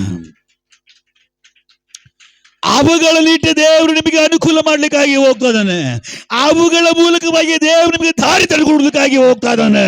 ನಿಮಗೆ ಆಶ್ಚರ್ಯ ಆಗುತ್ತೆ, ಈ ಮನುಷ್ಯನು ತಾನೇ ನಮಗೆ ವಿರೋಧವಾಗಿ ನಿಂತುಕೊಂಡಿದ್ದು, ಆದ್ರೆ ಈ ಮನುಷ್ಯನೇ ಇವತ್ತು ನಮಗೆ ಅನುಕೂಲವಾಗಿ ನಿಂತಿದ್ದಾನೆ. ಹಲ್ಲೆಲೂಯಾ. ಯಾವ ಊರು, ಪಟ್ಟಣ, ಗ್ರಾಮ, ಜಿಲ್ಲೆ ಅಧಿಕಾರಿ, ಯಾವ ಪೊಲೀಸ್, ಯಾವ ಅಧಿಕಾರಿ, ಯಾವ ರಿಲೇಷನ್, ಯಾವ ವ್ಯಕ್ತಿ ನಿಮಗೆ ಶತ್ರುವಾಗಿ ನಿಂತಿದ್ರು ಅವರಗಳನ್ನು ದೇವರಿಟ್ಟು ನಿಮಗೆ ಅವರುಗಳ ಮೂಲಕವಾಗಿ ಒಂದು ದಾರಿಯನ್ನ ಅವರುಗಳ ಮೂಲಕವಾಗಿ ದೇವರು ನಿಮಗಾಗಿ ತೆಗೆದುಕೊಳ್ಳಿಕ್ಕಾಗಿ ಹೋಗ್ತಾ ಇದ್ದಾನೆ. ನಿಮಗೆ ಆಶ್ಚರ್ಯ ಆಗುತ್ತೆ. ನಿಮಗೆ ಆಶ್ಚರ್ಯ ಆಗುತ್ತೆ.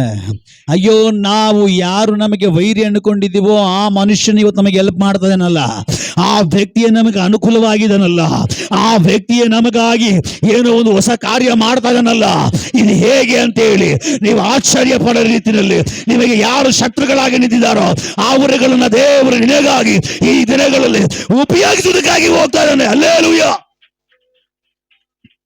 ಒಪ್ಪುದ್ರೆ ದೇವ್ರ ಕಾರ್ಯ ಮಾಡ್ತಾರೆ.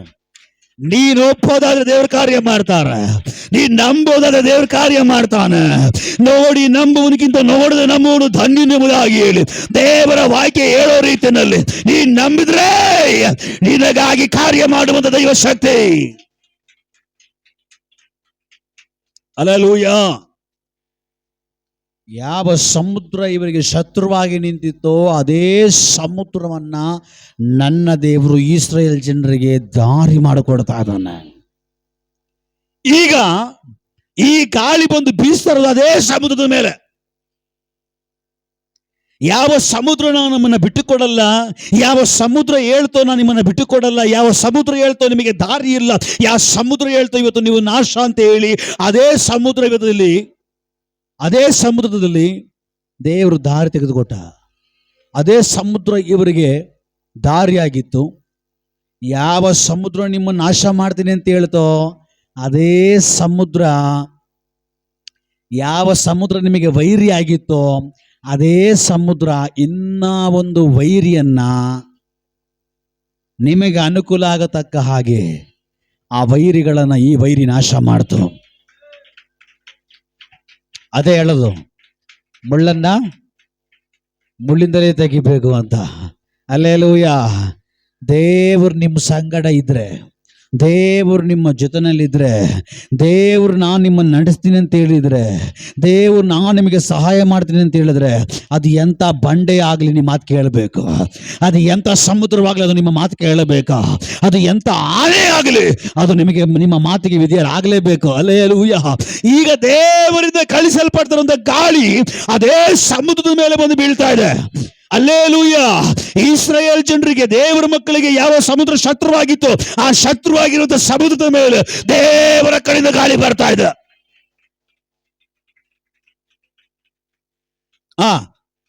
ಈಗ ಗಾಳಿ ಬಂದು ಸಮುದ್ರದ ಮೇಲೆ ಬಡಿಯುವಾಗ ಈಗ ಸಮುದ್ರದಲ್ಲಿ ನಾವು ನೋಡ್ಲಿಕ್ಕೆ ಏನ್ ನೋಡ್ಲಿಕ್ಕೆ ಸಾಧ್ಯ? ಸಮುದ್ರದ ಒಳಗಡೆ ಏನಿರ್ತದೆ? ಬಿಯರ್ ಇರ್ತದ? ಯಾರ ಬಿಯರ್ ಇರ್ತದ ನಂಗಾಯ್ತು. ಹಲ್ಲೆಲೂಯಾ. ಸಮುದ್ರದ ಒಳಗಡೆ ಏನಿರುತ್ತೆ? ಮೀನಿರುತ್ತೆ. ನೀರಲ್ಲಿ ಏನಿರ್ಬೇಕು ಅದೇ ಇರ್ತದೆ. ಆಮೆ ಇರುತ್ತೆ, ಮೀನುಗಳಿರ್ತದೆ, ತಿಮಿಂಗಳ ಇರ್ತದೆ, ಶಾರ್ಕ್ ಇರ್ತದೆ, ಏಡಿಕಾಯಿ ಇರ್ತದೆ. ನೀರಲ್ಲಿ ಏನೆಲ್ಲ ಇರಬೇಕೋ ನೀರು ಒಳಗಡೆ ಮನುಷ್ಯ ಇರಕ್ಕಾಗ್ತದ? ನೀರು ಒಳಗಡೆನೆ ಪಕ್ಷಿಗಳು ವಾಸ ಮಾಡಕ್ಕಾಗ್ತದ? ನೀರಲ್ಲಿ ಏನಿರ್ಬೇಕು? ಜಂತುಗಳೇ ಇರಬೇಕು. ನೀರಲ್ಲಿರೋ ಜಂತುಗಳೇ ಇರಬೇಕು. ಅದು ಬಿಟ್ಟು ಬೇರೆ ಇರ್ಲಿಕ್ಕೆ ಆಗಲ್ಲ. ಈಗ ಮೀನಿಂದ ಗಾಳ ಹಾಕಿದ್ರೆ ಮೀನಿಂದ ಏನ್ ಸಿಗುತ್ತೆ? ಸಮುದ್ರದಲ್ಲಿ ಗಾಳ ಹಾಕಿದ್ರೆ ಸಮುದ್ರದಲ್ಲಿ ಏನ್ ಸಿಗುತ್ತೆ? ಮೀನು ಸಿಗುತ್ತೆ. ಕೋತಿನ ಸಿಗುತ್ತೆ? ಇಲ್ಲ. ಸರಿ, ಈಗ ಕೋಳಿ ಭೂಮಿ ಮೇಲೆ ವಾಸ ಮಾಡ್ಲಿಕ್ಕೆ ಆಗ್ತದ? ನೀರಿನ ಒಳಗಡೆ ವಾಸ ಮಾಡ್ಲಿಕ್ಕೆ ಆಗ್ತದ? ಭೂಮಿ ಮೇಲೆ. ಅಂದ್ರೆ ಕೋಳಿ ಎಲ್ಲಿ ಇರಬೇಕು? ನೀರು ಒಳಗಡೆ ಇದ್ರೆ. ಮತ್ತೆ ಈ ದೇವರು ಗಾಳಿ ಸಮುದ್ರದ ಮೇಲೆ ಕಳಿಸುವಾಗ ಸಮುದ್ರದಿಂದ ಬೆಳವಣಿಗೆ ಎಲ್ಲಿಂದ ಬಂತು?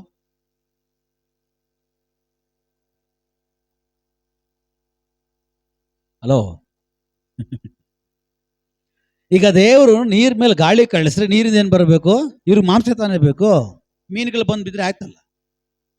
ಮೀನುಗಳು ಬಂದು ಇವ್ರ ಮುಂದ್ಗಡೆ ಬಿದ್ರೆ ಆಯ್ತು, ಸಾಕಲ್ವಾ? ಅವ್ರು ಎತ್ಕೊಂಡು ತಿಂದ್ರೆ ಆಯ್ತಲ್ಲ. ಮೀನುಗಳು ಬರ್ಬೇಕಾಗಿತ್ತು, ಇಲ್ಲ ಮೊಸಳೆ ಬರ್ಬೇಕಾಗಿತ್ತು, ಇಲ್ಲ ಆಮೆ ಬರ್ಬೇಕಾಗಿತ್ತು, ಇಲ್ಲ ಏಡಿಕಾಯಿ ಬರ್ಬೇಕಾಗಿತ್ತು, ಇಲ್ಲ ಆ ಸಮುದ್ರದಲ್ಲಿ ಯಾವ ತರ ಜಾತಿಯ ಮೀನುಗಳು, ಮಾಂಸದ ಒಂದು ಮೀನುಗಳು ಏನು ಒಳಗಡೆ ಇದೆ ಅದು ಮಾತ್ರ ಈಚೆ ಕಡೆ ಬರ್ಬೇಕಾಗಿತ್ತು. ಅದು ಯಾವುದು ಬರ್ತಾ ಇಲ್ಲ. ಸಮುದ್ರದ ಒಳಗಡೆಯಿಂದ ಬೆಳವಕ್ಕಿ ಬರ್ತಾ ಇದೆ, ಲಾವಕ್ಕಿ ಬರ್ತಾ ಇದೆ. ಯಾವಕ್ಕಿ? ಸೋನಾ ಮುಸ್ರಿ ಅಕ್ಕಿ ಅಂತ ಹೇಳಿಲ್ಲ. ಯಾವಕ್ಕಿ? ಲಾವಕ್ಕಿ. ಇದೊಂಥರ ಪಕ್ಷಿ. ಇವಾಗ ಇದಕ್ಕೆ ನಾವು ಹೇಳ್ತೀವಲ್ಲ, ಏನ ಹೇಳ್ತೀವಲ್ಲ ಅದಕ್ಕೆ, ಗೋಜಲಕ್ಕಿ. ಅದನ್ನೇ ಲಾವಕ್ಕಿ ಅನ್ನೋದು. ಪ್ಯೂರ್ ಭಾಷೆ ಲಾವಕ್ಕಿ ಅಂತ ಹೇಳ್ತಾರೆ. ಏನಂತಾರೆ? ಗೋಜಲಕ್ಕಿ ನೋಡಿದಿರಾ? ಅದು ಸಮುದ್ರದಿಂದ ಬರ್ತಾ ಇದೆ. ಹೆಂಗ್ ಬರ್ಲಿಕ್ಕೆ ಸಾಧ್ಯ? ಮನುಷ್ಯನಿಗೆ ಅಸಾಧ್ಯ, ದೇವರಿಗೆ ಲಿಂಗ ತೆಗೆಯೋದಲ್ಲ. ನೋಡಿದಿರಾ? ಅವ್ರು ಒಳಗಡೆ ಇರೋದನ್ನ ಎತ್ತು ಕೊಡ್ತಾರೆ, ಇವ್ರು ಅದನ್ನ ಎತ್ಕೊಂಡು ಜವಲ್ ಇಟ್ಕೊಂಡು ಹೋಗ್ಬೇಕು. ಕೆಲ ಜನ ಕೂತಿರ್ತಾರೆ, ಮಾತಾಡ್ತಾ ಏನೋ ಲಿಂಗ. ಅದರಿಂದ ಏನ್ ಪ್ರಯೋಜನ? ಅದರಿಂದ ಏನ್ ಪ್ರಯೋಜನ? ವ್ಯಕ್ತಿಯ ಚಿತ್ರದಲ್ಲಿ ಬದಲಾವಣೆ ಇದೆಯಾ? ಮಾರ್ಪಾಟಿ ಇದೆಯಾ? ರೂಪಾಂತರ ಇದೆಯಾ? ಏನಾದ್ರು ವ್ಯತ್ಯಾಸ ಇದೆಯಾ? ಏನೂ ಇಲ್ಲ. ಇದ್ರೆ ಒಳ್ಳೇದು. ಸರಿ, ಏನು ಒಳ್ಳೇದಾಗಿದೆ? ಗಂಡ ಕುಡುಕ, ಬದಲಾಗಿಲ್ಲ. ಏನು ಒಳ್ಳೇದಾಯ್ತು? ಹೆಂಡತಿ ಕುಡುಕಿ, ಏನು ಬದಲಾವಣೆ ಆಯ್ತು? ಮಕ್ಕಳ ವಿದ್ಯಾಭ್ಯಾಸ ಏನಿಲ್ಲ, ಡೌನ್ ಆಗೋಯ್ತು. ಏನು ಬದಲಾವಣೆ ಆಯ್ತು? ಇದೆಲ್ಲ ಮ್ಯಾಜಿಕ್, ಇದೆಲ್ಲ ಅದ್ಭುತ. ಸಮುದ್ರ ಸಡನ್ ಆಗಿ ದಾರಿ ಬಿಡೋದು ನೋಡಿದ್ದೀರಾ? ಸಮುದ್ರದ ಒಳಗಡೆಯಿಂದ ಲಾವಕ್ಕಿಗಳು ಬರ್ತಾ ಇದೆ. ಅಂದ್ರೆ ಸಮುದ್ರದ ಒಳಗಡೆ ಮರೆಯಾಗಿರುವಂತ ಕೆಲವು ವಿಷಯಗಳನ್ನ ಸ್ವರ್ಗದ ದೇವರು ತನ್ನ ಜನರಿಗಾಗಿ ಪ್ರಕಟಪಡಿಸ್ತಾ ಇದ್ದಾನೆ. ದೇವ್ರ ಕಟ್ಲೆ ಕೊಟ್ರೆ, ದೇವ್ರ ಪರ್ಮಿಷನ್ ಕೊಟ್ರೆ, ದೇವ್ರ ಕಲ್ಪಿಸಿದ್ರೆ ನಮಗೆ ಬೇಕಾಗಿರೋ ವಿಷಯಗಳು, ನಮಗೆ ಬೇಕಾಗಿರೋ ಕಾರ್ಯಗಳು ಎಷ್ಟೇ ಪಾತಾಳಕ್ಕೆ ಕಚ್ಕೊಂಡಿದ್ರು ಕೂಡ ಅದು ಮೇಲೆದ್ದು ಬರಲೇಬೇಕು. ಅದು ಎದ್ದು ಬರಲೇಬೇಕು. ದೇವ್ರ ಕಟ್ಲೆ ಕೊಟ್ಟು ನಿನ್ನ ಕುಟುಂಬ ಸರಿ ಹೋಗ್ಲಿ ಅಂತ ಹೇಳಿದ್ರೆ ನಿನ್ನ ಕುಟುಂಬ ಅದು ಎಷ್ಟೇ ನೆಲ ಕಚ್ಚಿರ್ಲಿ, ನಿನ್ನ ಕುಟುಂಬ ಸರಿ ಹೋಗಿರುತ್ತೆ. ಹಲ್ಲೆಲೂಯಾ. ದೇವರು ಗಾಳಿ ಕಳಿಸಿದ ತಕ್ಷಣ ಸಮುದ್ರದ ಒಳಗಡೆಯಿಂದ ಲಾವಕ್ಕಿಗಳು ಬರ್ತಾ ಇದೆ, ಮರೆಯಾಗಿರೋದು ಪ್ರಕಟ ಆಗ್ತಾ ಇದೆ. ಇದುವರೆಗೂ ಹೊಂದಲಿಕ್ಕೆ ಆಗದಿರುವಂತ ಕಾರ್ಯಗಳನ್ನು ಹೊಂದಿಕೊಳ್ಳಿಕ್ಕಾಗಿ ಪ್ರಾರಂಭ ಮಾಡ್ತಾ ಇದ್ದಾರೆ. ಹಲ್ಲೆಲೂಯಾ.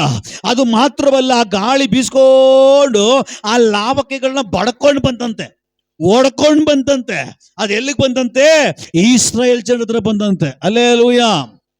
ಲಾವಕ್ಕಿ ಹಾರ್ಲಿಕ್ಕೆ ಸ್ಟಾರ್ಟ್ ಮಾಡಿದ್ರೆ ಎಷ್ಟು ಎತ್ತರಕ್ಕೆ ಹಾರುತ್ತದು ಗೊತ್ತಿಲ್ವಾ? ಲಾವಕ್ಕಿ ಹಾರಿದ್ರೆ, ಒಂದು ಪಕ್ಷಿ ಹಾರಿದ್ರೆ ಎಷ್ಟು ಹೈಟ್ ಹಾರುತ್ತೆ? ಈ ಸೀಟ್ಗಿಂತ ಮೇಲಾದ್ರೂ ಹಾರಲ್ವಾ? ಹಾರಲ್ವಾ? ಹೇಗೆ ಹಾರುತ್ತೆ? ಅದಕ್ಕೆ ರೆಕ್ಕೆ ಇದೆ, ಹಾರುತ್ತೆ. ನೀವು ಕೂತಿರೋದು ನೋಡ್ರಿ, ಏನೋ ನಾನೇನೋ ದೊಡ್ಡ ಕ್ಲಾಸ್ ತಗೊಂಡಂಗೆ ನೀವೇನೋ. ಹೌದಾ? ಪಾಸ್ಟರ್ ರೆಕ್ಕೆ ಬೇರೆ ಇದೆಯಂತೆ. ಹೌದಾ ಅಂತ ಕೂತಿದ್ದೀರ. ರೆಕ್ಕೆ ಇರೋದೆಲ್ಲವೂ ಹಾರುತ್ತೆ. ನೀವು ಹಾರ್ರಿಯಪ್ಪ ನೋಡೋಣ. ಕೈಗಳಿದೆಯಲ್ಲ, ಹಾರ್ರಿ. ಆಗಲ್ಲ. ಯಾಕೆ? ಇದು ಕೈ, ರೆಕ್ಕೆ ಅಲ್ಲ. ಆಮೇಲೆ 4 ಪಾಸ್ಟ್ ಹೇಳಿದ್ರು, ಫಾಸ್ಟ್ ಹೇಳ್ರಿ ಅಂತ ಹೇಳ್ಬಿಟ್ಟು ಟವರ್ ಮೇಲೆ ಹತ್ಬಿಟ್ರ. ಫಾಸ್ಟ್ ಹೇಳಿದ್ರೆ ಆರಕ್ಕೆ ಅಂತ ಹೇಳ್ಬಿಟ್ಟು ಟವರ್ ಮೇಲೆ ಹತ್ಬಿಟ್ಟು ಆರ್ಗಿರ್ಬಿಟ್ರ. ಆಮೇಲೆ ಫಾಸ್ಟ್ ಹೇಳ್ಬಿಟ್ಟು ಟೊಯ್ ಟೊಯ್ ಟೊಯ್ ಟೊಯ್, ಯಾರು ಹೇಳ್ದಲ್ಲ, ಟೊಯ್ ಟೊಯ್ ಟೊಯ್ ಅಂತ ಆರಿ ನಿಮ್ಮೆಣ್ಣು ತಗೊಂಬರ್ತಾನಂತೆ. ಎಲ್ಲಿಂದ? ಸಮುದ್ರದ ಮಧ್ಯದಿಂದ. ಅವನ ಹೇಳ್ತಾನೆ ಟೊಯ್ ಟೊಯ್ ಅಂತ ಆರು ತಗೊಂಬರಕ್ಕೆ ಸಮುದ್ರದಲ್ಲಿ ನಿಮ್ಮ ಅಪ್ಪನ ಇಟ್ಟಿದ್ವಿ ಗಿಡ ಅಂತ. ಹಲ್ಲೆಲೂಯಾ. ಆಮೇಲೆ ಫಾಸ್ಟ್ ಹೇಳಿದ್ರು, ಆಡ್ಬೇಕಂತೆ, ಕೈ ಹಿಂಗೆ ಆಡ್ರೆ ನಾವು ಆಡ್ತೀವಂತ ಅಂದ್ಬಿಟ್ಟು ಟವರ್ ಮೇಲೆ ಹತ್ಬಿಟ್ರು, ಕೆಳಗಡೆ ದುಮ್ಕಿಬಿಟ್ರು. ಆಮೇಲೆ ನನ್ನ ಬಾತ್ರ ಪೊಲೀಸ್ ಹೇಳ್ಕೊಂಡು ಹೋಗ್ತಾರೆ. ಪಕ್ಷಿಗಳಿಗೆ ರೆಕ್ಕೆ ಇದೆ, ಅದು ಹಾರುತ್ತೆ. ಹಾರಿದ್ರೆ ಹೇಗಾರುತ್ತೆ? ಅಟ್ಲೀಸ್ಟ್ ಈ ಸೀಟ್ಗಿಂತ ಮೇಲಾದ್ರೂ ಹಾರುತ್ತೆ. ಆದ್ರೆ ದೇವರಿಂದ ಕಳಿಸಲ್ಪಟ್ಟ ಗಾಳಿಯಲ್ಲಿ ಬಡ್ಕೊಂಡು ಬಂದಿರುವಂತ ಪಕ್ಷಿಗಳು 2 ಅಡಿ ಮೇಲೆ ಹಾರಕ್ಕಾಗ್ತಾ ಇಲ್ಲ. ಯಾಕೆ? ಅದಕ್ಕೂ ಆಶ್ಚರ್ಯ ಕೂತಿದ್ದಾರೆ.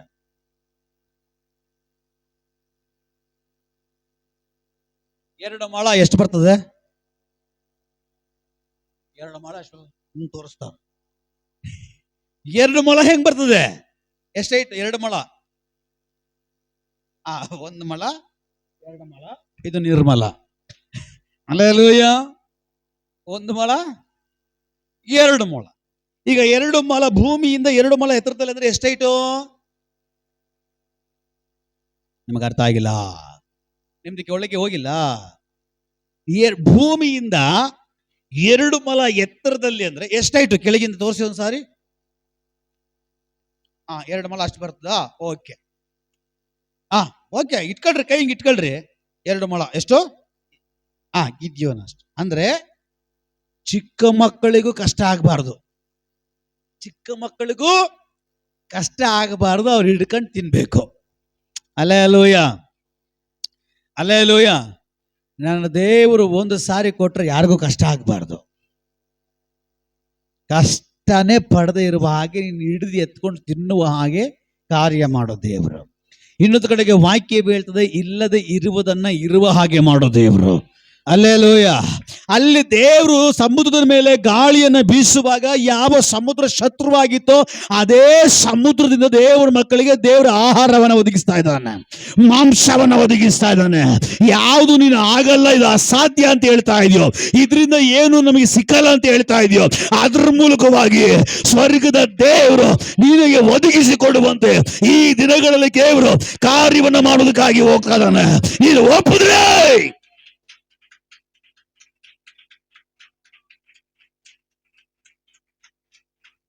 ನೀನ್ ನೆನೆಸ್ಕೊಂಡೆ ದೇವ್ರು ಹೆಂಗೋ ಅದ್ಭುತ ಮಾಡ್ತಾರೆ, ಯಾರ ಮೂಲಕನೂ ಅದ್ಭುತ ಮಾಡ್ತಾರೆ, ಯಾರನ್ನೋ ಕಳಿಸ್ತಾರೆ, ಏನೋ ದೇವ್ರು ಮಾಡ್ತಾರೆ ಅಂತ. ಆದ್ರೆ ನೀನು ಆಲೋಚನೆ ಮಾಡೋದಕ್ಕಿಂತಲೂ ಯಾವುದರಿಂದ ಆಗಲ್ಲ ಅಂತ ನೀನು ನೆನೆಸ್ದೋ ಅದರಿಂದಲೇ ಆರಿ ಬರುವಂತೆ, ಆರಿ ಬರುವಂತೆ ನಿನಗೆ ಬೇಕಾಗಿರುವಂತ ವಿಷಯಗಳಿಗೆ, ನಿನಗೆ ಸಂಬಂಧಪಟ್ಟಂತ ವಿಷಯಗಳು ಎಲ್ಲಿ ಅಡಕವಾಗಿದೆಯೋ, ಎಲ್ಲಿ ಮರೆಯಾಗಿದೆಯೋ, ದೇವರು ಹೇಳ್ತಿದ್ದಾರೆ ನಿನ್ನ ವಿಷಯಗಳಿಗೆ ಸ್ವರ್ಗದ ದೇವರು ನೀನ್ ನಂಬಿದ್ರೆ ಈ ಪ್ರಾರ್ಥನೆ ಆಗಷ್ಟರೊಳಗಡೆ ನಿನ್ನ ವಿಷಯಗಳಿಗೆ, ನಿನ್ನ ಕಾರ್ಯಗಳಿಗೆ ಸ್ವರ್ಗದ ದೇವರು ರೆಕ್ಕೆಗಳನ್ನು ಕೊಡುವುದಕ್ಕಾಗಿ ಹೋಗ್ತಾ ಇದ್ದಾನೆ.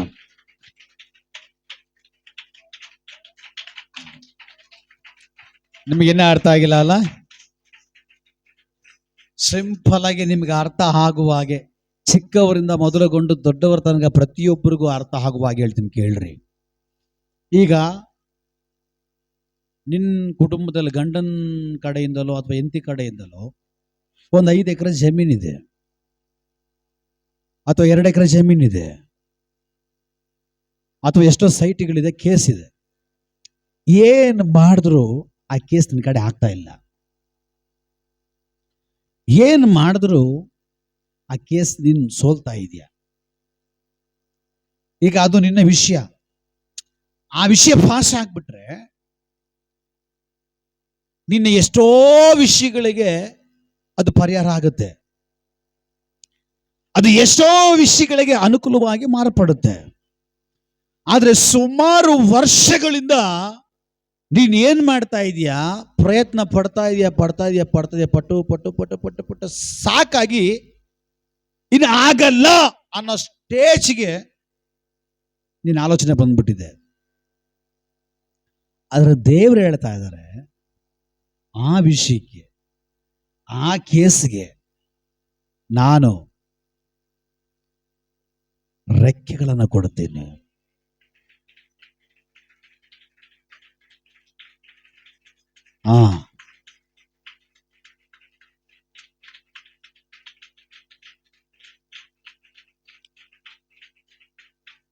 ಆಗಲ್ಲ.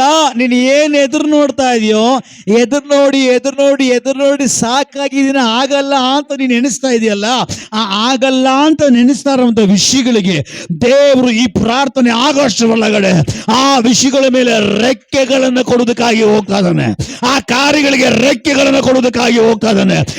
ರೆಕ್ಕೆಗಳು ಬಂದ ಮೇಲೆ ಅದು ಹಾರ್ಕೊಂಡು ನಿಮ್ಮ ಹತ್ರ ಬರ್ತವೆ.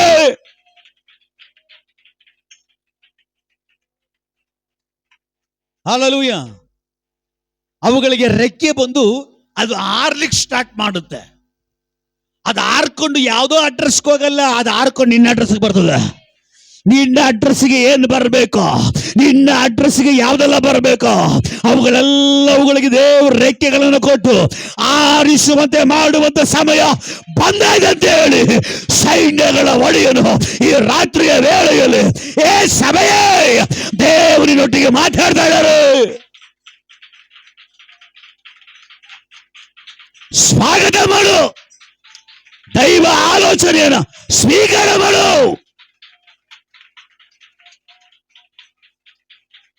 ಬಾದ ಡಾಗಾದ ಬಾ ರೀಕಮಾನ ರಬಾ ರಬಾ.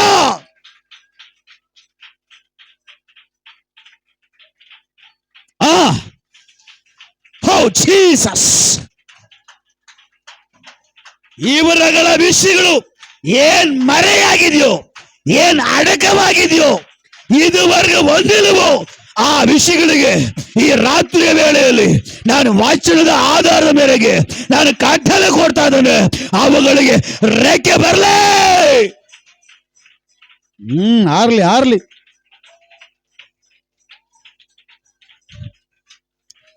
ರಬಾ ಬಾ ಬಾ ಬಾ ಬಾ ಬಾ ಬಾ ಬಾ ರೇಖಾ ಬಾ ಬಾ ಬಾ ತಾ ಢಾ ಬಾ. ಠಾ ಠಾ ಠಾ ಠಾ ರಬಾ ಶಬ್ದವಾದಿಗಾರಗಸೆ ರೀಕಾ ಬಾದ ಗಾತ ಬಾ ರೀಕಮಾನ.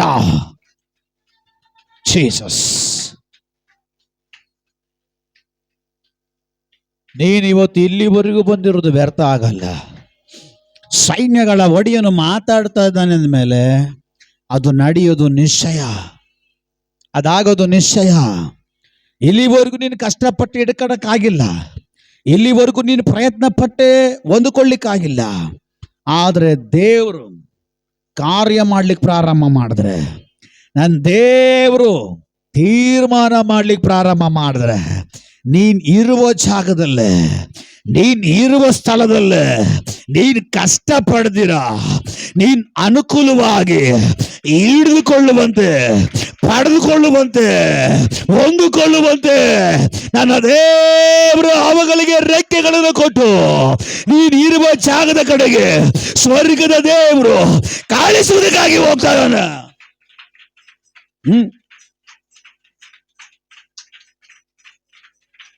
ಹೋ ರಾಪ ಶಾಪ ರೀಖಾ ಬಾಬಾ ದಾದಾ ಗಾದಾ ಬಾ ರೀಖಾ ಮಾನ.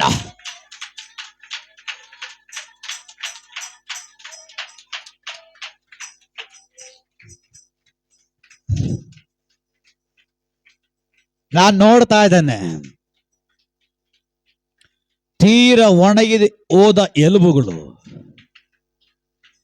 ಹೇಗೆ ದೇವರ ಮಾತಿನ ಕಟ್ಟಲೆಗೆ ಅವೆಲ್ಲ ಎದ್ದು ಅವುಗಳಿಗೆ ಸಂಬಂಧಪಟ್ಟಂತ ದೇಹಕ್ಕೆ ಜೋಡಣೆ ಆಯಿತು. ಅದೇ ತರ ಕೆಲವು ಎಲುಬುಗಳು ಎದ್ದು ಬರ್ತಾ ಇರೋದನ್ನು ಕಾಣ್ತಾ ಇದ್ದಾನೆ, ಎದ್ದು ಬರ್ತಾ ಇರೋದನ್ನು ಕಾಣ್ತಾ ಇದ್ದಾನೆ,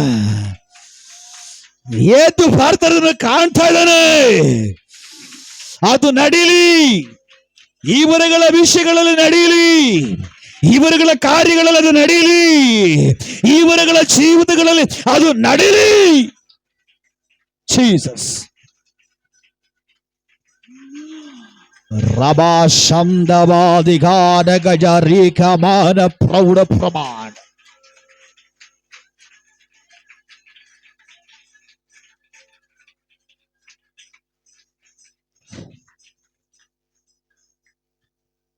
ಹಲ್ಲೆಲೂಯಾ. ನಂಬ್ತೀರಾ? ದೇವರ ವಾಕ್ಯ ನಂಬ್ತೀರಾ? ದೇವರ ವಾಕ್ಯ ನಂಬ್ತೀರಾ?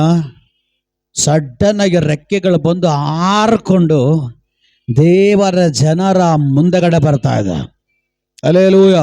ಅವರಿಗೆ ಶಾಕು. ಎಷ್ಟು ದಿವಸಗಳಿಂದ ನಾವು ಈ ಸಮುದ್ರದ ಪಕ್ಕದಲ್ಲೇ ಇದ್ದೀವಿ, ಒಂದು ದಿನ ಈ ಆಶ್ಚರ್ಯ ನೋಡಿಲ್ವಲ್ಲ, ಒಂದು ದಿನ ಈ ಅದ್ಭುತ ನೋಡಿಲ್ವಲ್ಲ, ಇದು ಹೇಗೆ ಸಾಧ್ಯ? ದೇವರು ರೆಕ್ಕೆಗಳನ್ನು ಕೊಟ್ಟು ಕಳಿಸಿದಾನ. ಹಲ್ಲೆಲೂಯ. ನಿಮ್ಮ ವಿಷಯಗಳು, ನಿಮ್ಮ ಕಾರ್ಯಗಳು, ನಿಮ್ಮ ಅಗತ್ಯತೆಗಳು, ನಿಮ್ಮ ಬಿಡುಗಡೆಗಳು, ನಿಮ್ಮ ಅದ್ಭುತಗಳು ಎಷ್ಟೇ ಆಳವಾಗಿ ಮರೆಯಾಗಿರಲಿ, ಎಷ್ಟೇ ಆಳವಾಗಿ ಮರೆಯಾಗಿರಲಿ, ಇವತ್ತು ದೇವರ ಮಹಿಮೆಯಲ್ಲಿ, ದೇವರ ಮಹಿಮೆ ಅವುಗಳನ್ನ ಮುಟ್ಟುವಾಗ, ದೇವರ ಶಕ್ತಿ ಅವುಗಳನ್ನು ಮುಟ್ಟುವಾಗ, ದೇವರಿಂದ ಹೊರಡುವ ಮಾತಿನ ಶಕ್ತಿ ಅವುಗಳನ್ನು ತಾಕುವಾಗ ಅವುಗಳು ಎದ್ದೇಳಲಿಕ್ಕೆ ಪ್ರಾರಂಭವಾಗ್ತದೆ. ಅವುಗಳು ಎದ್ದೇಳಲಿಕ್ಕೆ ಪ್ರಾರಂಭವಾಗ್ತದೆ. ಅವುಗಳು ಎದ್ದು ಹೊರಗಡೆ ಬರ್ಲಿಕ್ಕೆ ಪ್ರಾರಂಭವಾಗ್ತದೆ. ಅವುಗಳು ಎದ್ದು ಹೊರಗಡೆ ಬಂದ ಮೇಲೆ ನಿನ್ನ ಹತ್ರ ಎಷ್ಟು ಬರಬೇಕೋ, ಯಾವುದು ಬರಬೇಕೋ, ಹೇಗೆ ಬರಬೇಕೋ ಅದು ನಿನ್ನ ಮುಂದೆಗಡೆ ಬಂದಿರ್ತದೆ. ಇಲ್ಲಿವರೆಗೂ ಓಡಿ ಓಡಿ ಓಡಿ ಓಡಿ ಓಡಿ ಓಡಿ ಕಷ್ಟಪಟ್ಟೆ. ಈಗ ನೀನು ಓಡೋ ಅವಶ್ಯಕತೆ ಇಲ್ಲ. ನೀನಿರೋ ಜಾಗದಲ್ಲಿ ಕೈ ಚಾಚಿದ್ರೆ ಸಾಕು. ನೀನಿರೋ ಜಾಗದಲ್ಲಿ, ನೀನಿರುವ ಸ್ಥಳದಲ್ಲಿ, ನೀನಿರೋ ಪಟ್ಟಣದಲ್ಲಿ, ನೀನಿರುವ ಗ್ರಾಮದಲ್ಲಿ, ನೀನು ಯಾವ ಸ್ಥಳದಲ್ಲಿ ಇದೆಯೋ ಅದೇ ಜಾಗದಲ್ಲಿ ಜಸ್ಟ್ ನೀನು ಕೈ ಚಾಚಿದ್ರೆ ಸಾಕು, ನಿನ್ನ ವಿಷಯಗಳಿಗೆ ಸಿಕ್ಕಿರ್ತದೆ. ಹಲ್ಲೆಲೂಯ. ನಿನ್ನ ಕರಗಳ ಮೇಲೆ ಒಂದು ಕೃಪೆ ಇಳಿಲಿ. ನಿನ್ನ ಕೈಗಳ ಮೇಲೆ ದೇವರ ಸಾನ್ನಿಧ್ಯ ಇಳಿಲಿ. ದೇವರ ಶಕ್ತಿ ಇಳಿಲಿ. ದೇವರ ಕೃಪೆ ಇಳಿಲಿ.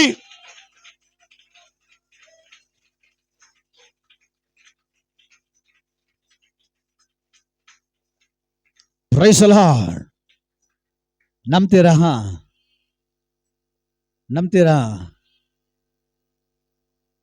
ನಿಮ್ಮ ವಿಷಯಗಳು ನೀವೇನು ಇಲ್ಲಿವರೆಗೂ ಎದುರು ನೋಡ್ತಾ ಇದ್ದೀರೋ ದೇವರಲ್ಲಿ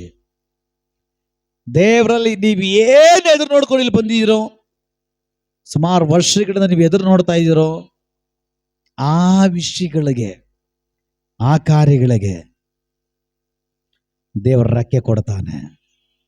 ರೆಕ್ಕೆ ಕೊಟ್ಟ ಮೇಲೆ ಅದು ಅಲ್ಲಿ ಇರ್ಲಿಕ್ಕೆ ಸಾಧ್ಯನೇ ಇಲ್ಲ. Praise the lord. ಎಂಥ ಪಕ್ಷಿ ಆದ್ರೂ ನೀವು ನೋಡ್ರಿ, ಮೊಟ್ಟೆ ಇಟ್ಟ ಮೊಟ್ಟೆ ಮರಿಯಾಗಿ ಆ ಮರಿ ಎಲ್ಲಿವರೆಗೂ ಗೂಡಲ್ಲಿರ್ತದೆ ಗೊತ್ತಾ? ಆ ಮರಿ ಎಲ್ಲಿವರೆಗೂ ತನ್ನ ತಾಯಿ ಕಟ್ಟಿರುವಂತ ಗೂಡೊಳಗಡೆ ಇರ್ತದೆ ಗೊತ್ತಾ? ಅದಕ್ಕೆ ರೆಕ್ಕೆ ಬರೋವರೆಗೂ, ಅದಕ್ಕೆ ರೆಕ್ಕೆ ಬರೋವರೆಗೂ ಮೌನವಾಗಿರ್ತದೆ. ಆ ಮರಿಗಳಿಗೆ ಆ ರೆಕ್ಕೆ ಬಲಿಯವರೆಗೂ ಶಾಂತವಾಗಿ ಮೌನವಾಗಿರ್ತದೆ. ಬಟ್ ಅದಕ್ಕೊಂದು ಸಮಯ ಬರುತ್ತೆ, ಪೂರ್ಣತೆಯಲ್ಲಿ ಅದಕ್ಕೆ ರೆಕ್ಕೆ ಬಂದ ಮೇಲೆ ಅದು ಇನ್ನ ಗೂಡಲ್ಲಿರಲ್ಲ, ಅದು ಹಾರ್ಲಿಕ್ಕೆ ಪ್ರಾರಂಭ ಮಾಡ್ತದೆ. ಆ ಮರಿಗಳಿಗೆ ಪೂರ್ಣವಾಗಿ ರೆಕ್ಕೆಗಳು ಬಂದ ಮೇಲೆ ಅದು ಗೂಡಲ್ಲಿ ಇರಲ್ಲ, ಅದು ಇರೋ ಜಾಗದಲ್ಲಿ ಇರಲ್ಲ, ಅದು ಹಾರಬೇಕಂತ ಬಯಸುತ್ತೆ. ಅದು ಹಾರಬೇಕಂತ ಬಯಸುತ್ತೆ, ಅದು ಹಾರಕ್ಕೆ ಆಲೋಚನೆ ಮಾಡುತ್ತೆ. ಅದನ್ನ ಇಡಕ್ಕಾಗಲ್ಲ, ಅದು ಹಾರುತ್ತೆ. ಹಾಗೇನೆ ನಿನ್ನ ವಿಷಯಗಳ ಮೇಲೆ, ನಿನ್ನ ಕಾರ್ಯಗಳ ಮೇಲೆ ರೆಕ್ಕೆ ಬಂದ್ಬಿಟ್ರೆ ಅದು ಇರೋ ಜಾಗದಲ್ಲಿ ಇರಕ್ಕೆ ಇಷ್ಟಪಡಲ್ಲ, ಅದು ಇರೋ ಜಾಗದಲ್ಲೂ ಇರಲ್ಲ. ನಿನ್ನ ವಿಷಯಗಳಿಗೆ ರೆಕ್ಕೆ ಬಂದ್ಬಿಟ್ರೆ ಅದು ಹಾರಕ್ಕೆ ಸ್ಟಾರ್ಟ್ ಮಾಡುತ್ತೆ. ಹಲ್ಲೆಲೂಯಾ. ಅದು ಹಾರಕ್ಕೆ ಸ್ಟಾರ್ಟ್ ಮಾಡಿದ್ರೆ ಎಲ್ಲಿ ಬಂದು ತಲುಪಬೇಕು, ಎಲ್ಲಿ ಹಾರ್ಕೊಂಡು ಬರಬೇಕು, ಎಲ್ಲಿ ಹಾರ್ಕೊಂಡು ಬಂದು ಕುತ್ಕೊಳ್ಬೇಕು, ಎಲ್ಲಿ ಹಾರ್ಕೊಂಡು ಬಂದು ನೆಲೆಯಾಗಬೇಕು, ಅದೇ ಜಾಗದಲ್ಲಿ ಅದು ಹಾರ್ಕೊಂಡು ಬಂದು ನೆಲೆ ಆಗ್ತದೆ. ಅದು ಹಾರ್ಕೊಂಡು ಕುತ್ಕೊಳ್ತದೆ, ಅದು ಹಾರ್ಕೊಂಡು ನಿನ್ನ ಹತ್ರ ಬರ್ತದೆ ಅಂತ ದೇವರು ಹೇಳ್ತಾ ಇದಾರ. ಹಲ್ಲೆಲೂಯಾ. ಈಗ ಈ ವಿಷಯಗಳಿಗೆ, ಈ ಕಾರ್ಯಗಳಿಗೆ ರೆಕ್ಕೆಗಳು ಬರಬೇಕಂದ್ರೆ ದೇವರಿಂದ ಕಳಿಸಲ್ಪಡೋ ಗಾಳಿ ಬರಬೇಕು. ದೇವರಿಂದ ಕಟ್ಟಲೆನ ಹೊಂದಿ, ದೇವರಿಂದ ಪರ್ಮಿಷನ್ ಹೊಂದಿಕೊಂಡು ದೇವರ ಹತ್ರದಿಂದ ಗಾಳಿ ಬರಬೇಕು. ಈ ಗಾಳಿ ಬಂದು ಅದರ ಮೇಲೆ ಬೀಸಿದ್ರೆ ಅವುಗಳಿಗೆ ರೆಕ್ಕೆ ಬರ್ತವೆ. ಹಲ್ಲೆಲೂಯಾ. ಈ ರಾತ್ರಿ ವೇಳೆಯಲ್ಲಿ ಸ್ವರ್ಗದ ದೇವರು ಒಂದು ಗಾಳಿಯನ್ನ ಬೀಸಲಿ. ಹಲ್ಲೆಲೂಯಾ. ಇದು ಒಂಥರ ಬಿಡುಗಡೆ. ಇನ್ನ ಒಂಥರ ಬಿಡುಗಡೆ ಇದೆ. ಒಂದನೇ ಗಾಳಿ ಬರುವಾಗ ಈ ಒಂದನೇ ವಿಷಯ ಏನು, ನಿಮ್ಮ ವಿಷಯಗಳು ಹಾರ್ಕೊಂಡು ನಿಮ್ಮ ಹತ್ರ ಬರ್ತದೆ. ನೀವೇನು ಎದುರು ನೋಡ್ತಾ ಇದ್ರೆ ಆ ವಿಷಯಗಳಿಗೆ ರೆಕ್ಕೆ ಬಂದು ಅದು ಹಾರ್ಕೊಂಡು ಬಂದು ನಿಮ್ಮ ಹತ್ರ ಬರ್ತದೆ. ಅದು ನೀವು ಕೈಯಲ್ಲಿ ಈಸಿಗೆ ಹಿಡಿಬಹುದು, ಕಷ್ಟ ಪಡಂಗೆ ಇಲ್ಲ. ಎರಡನೇದು, ದೇವರಿಂದ ಗಾಳಿ ಬಂದ್ರೆ ಏನ್ ನಡೆಯುತ್ತೆ? ಎರಡನೇದು ಗಾಳಿ ನಾವು ನೋಡ್ತೇವೆ. ಎಲಿಯ ದೇವರ ಸಮಯ ಆದಾಗ, ಎಲಿಯನ ಸಮಯ ಮುಗಿದಾಗ, ಈಗ ಎಲಿಯ ದೇವರು ಇಳಿದು ಬರೋ ಜಾಗಕ್ಕೆ ಹೋಗ್ತಾ ಇದ್ದಾನೆ. ಎಲಿಯ ಹೋಗ್ತಾ ಇರುವಾಗ ಎಲಿಯನ ಹಿಂದೆಗಡೆನೆ ಎಲಿಷ ಹೋಗ್ತಾನೆ. ಹಲ್ಲೆಲೂಯಾ. ಎಲಿಯನ ಹಿಂದೆಗಡೆನೆ ಎಲಿಷ ಎಂಬುದಾಗಿ ಹೇಳುವಂತ ಒಬ್ಬ ಶಿಷ್ಯ, ಎಲಿಯನ ಶಿಷ್ಯ ಎಲಿಷ ಹೋಗ್ತಾನೆ. ಎಲಿ ಹೇಳ್ತಾನೆ, ನನಗೆ ಸಮಯ ಆಯ್ತು, ನನಗೆ ಇಂಪಾರ್ಟೆಂಟ್ ಕೆಲಸ ಇದೆ, ನನ್ನ ಹಿಂದೆಗಡೆ ಯಾಕೆ ಬರ್ತೀಯ, ಹೋಗು. ಅವಾಗ ಅವನು ಹೇಳ್ತಾನೆ, ನಾನಿಲ್ಲ, ನಾನು ನಿನ್ನ ಹಿಂದೆಗಡೆನೆ ಬರ್ತೀನಿ. ಮೊಂಡಿಡಿತಾನೆ, ಪೊಟ್ಟಿಡಿತಾನೆ, ಎಲಿನ ಹಿಂದೆಗಡೆನೆ ಹೋಗ್ತಾನೆ. ಸರಿ, ಇನ್ನೇನ್ ದೇವ್ರ ಸಮಯ ಆಯ್ತು, ಹೋಗ್ಬೇಕು. ಆ ಟೈಮ್ನಾಗ ಅಪ್ಪ ನಾನು ಬಿಟ್ಟು ಹೋಗೋ, ನಿನ್ಗೇನ್ ಬೇಕು ನನ್ನಿಂದ ಅಂತ ಕೇಳ್ತಾನೆ. ಯಾರು? ಎಲಿಷ. ಎಲಿಯ ಯಾರನ್ನ? ಎಲಿಷನ್ನ. ಆಗ ಎಲಿಷ ಏನ್ ಕೇಳ್ತಾನೆ, ನನಗೊಂದು ಗೌರ್ಮೆಂಟ್ ಜಾಬ್ ಬೇಕಂತ ಕೇಳ್ತಾನ, ನನಗೊಂದು ದೊಡ್ಡ BMW ಕಾರ್ ಬೇಕಂತ ಕೇಳ್ತಾನ, ಬಿಲ್ಡಿಂಗ್ ಬೇಕಂತ ಕೇಳ್ತಾನ, 50 ಎಕರೆ ಜಮೀನ್ ಬೇಕಂತ ಕೇಳ್ತಾನೆ. ಏನು ಕೇಳಲ್ಲ. ಅವನೇನು ಕೇಳ್ತಾನೆ ಗೊತ್ತಾ?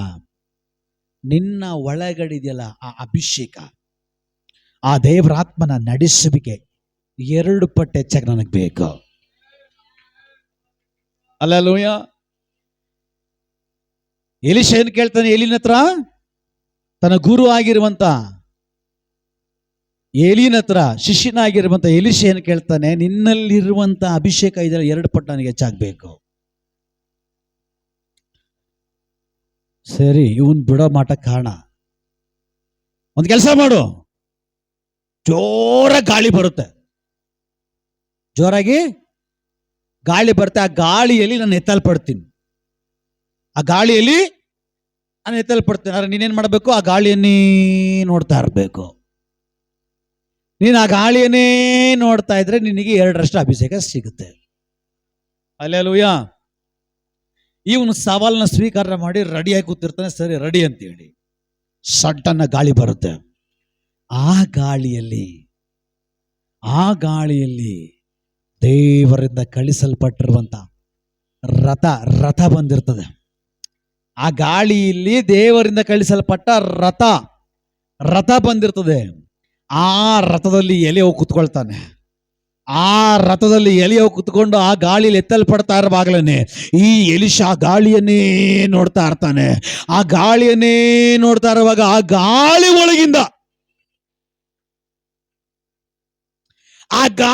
ಒಳಗಿಂದ ಎಲಿಯನ ಮೇಲಿದ್ದಂತ ಒಂದು ಹೊದಿಕೆ ಎಲಿಷನ ಮೇಲೆ ಹಾರ್ಕೊಂಡು ಬಂದು ಬೀಳ್ತದೆ.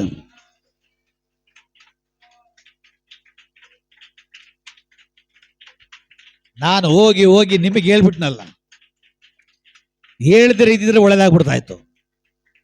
ಹಲ್ಲೆಲೂಯಾ. ಮತ್ತೊಂದ್ಸರಿ ಹೇಳ್ತೀನಿ ಕೇಳ್ರಿ. ಎಲಿಯ ಅಗ್ನಿ ಗಾಳಿಯ ರಥಗಳಲ್ಲಿ ಎತ್ತಲ್ಪಡ್ತಾನೆ. ಎತ್ತಲ್ಪಡಕ್ಕಿಂತ ಮುಂಚೆ ಎಲಿಷ ಕೇಳ್ತಾನೆ, ನನಗೆ 2 ಪಟ್ಟು ಅಭಿಷೇಕ ಬೇಕು. ನಿನ್ನಲ್ಲಿದೆಯಲ್ಲ ಆ ಕೃಪೆ, ನಿನ್ನಲ್ಲಿದೆಯಲ್ಲ ಆ ವರ, ಅದು 2 ಪಟ್ಟು ದುಪ್ಪಟ್ಟಾಗಿ ನನಗೆ ಬೇಕು.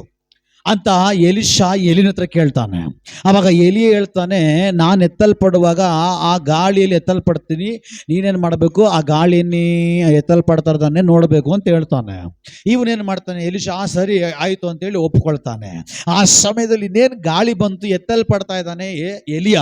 ಆ ಟೈಮಲ್ಲಿ ಎಲಿಷಾ ಏನು ಮಾಡ್ತಾನೆ, ಆ ಕಡೆ ಈ ಕಡೆ ನೋಡಿದಿರ ಇಂಟ್ರೆಸ್ಟ್ ಆಗಿ ಅವನು ನೋಡ್ತಾನೆ, ಹೆಂಗೆ ಬರುತ್ತೆ ಅಭಿಷೇಕ, ಎಲ್ಲಿಂದ ಬರುತ್ತೆ ಆ ಕೃಪೆ, ಎಲ್ಲಿಂದ ಬರುತ್ತೆ ಅಭಿಷೇಕ, ಎಲ್ಲಿಂದ ಬರುತ್ತೆ ಅಭಿಷೇಕ ಅಂತ ನೋಡ್ತಾ ಇರುವಾಗಲೇ ಆ ಗಾಳಿಯ ಮಧ್ಯದಲ್ಲಿ ಪಟ್ಟಂತೇಳಿ ಒಂದು ದುಪ್ಪಟ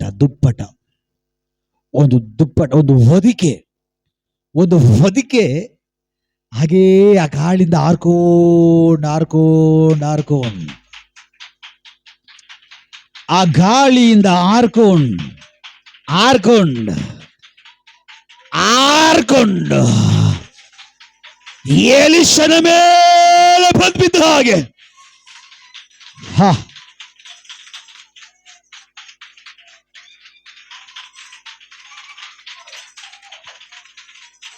ಆ ದೇವರ ಗಾಳಿಯಿಂದ ಒಂದು ಹೊದಿಕೆ ಇವರುಗಳ ಮೇಲೆ ಬೀಳಿ ಫೈರ್ ಟಚ್.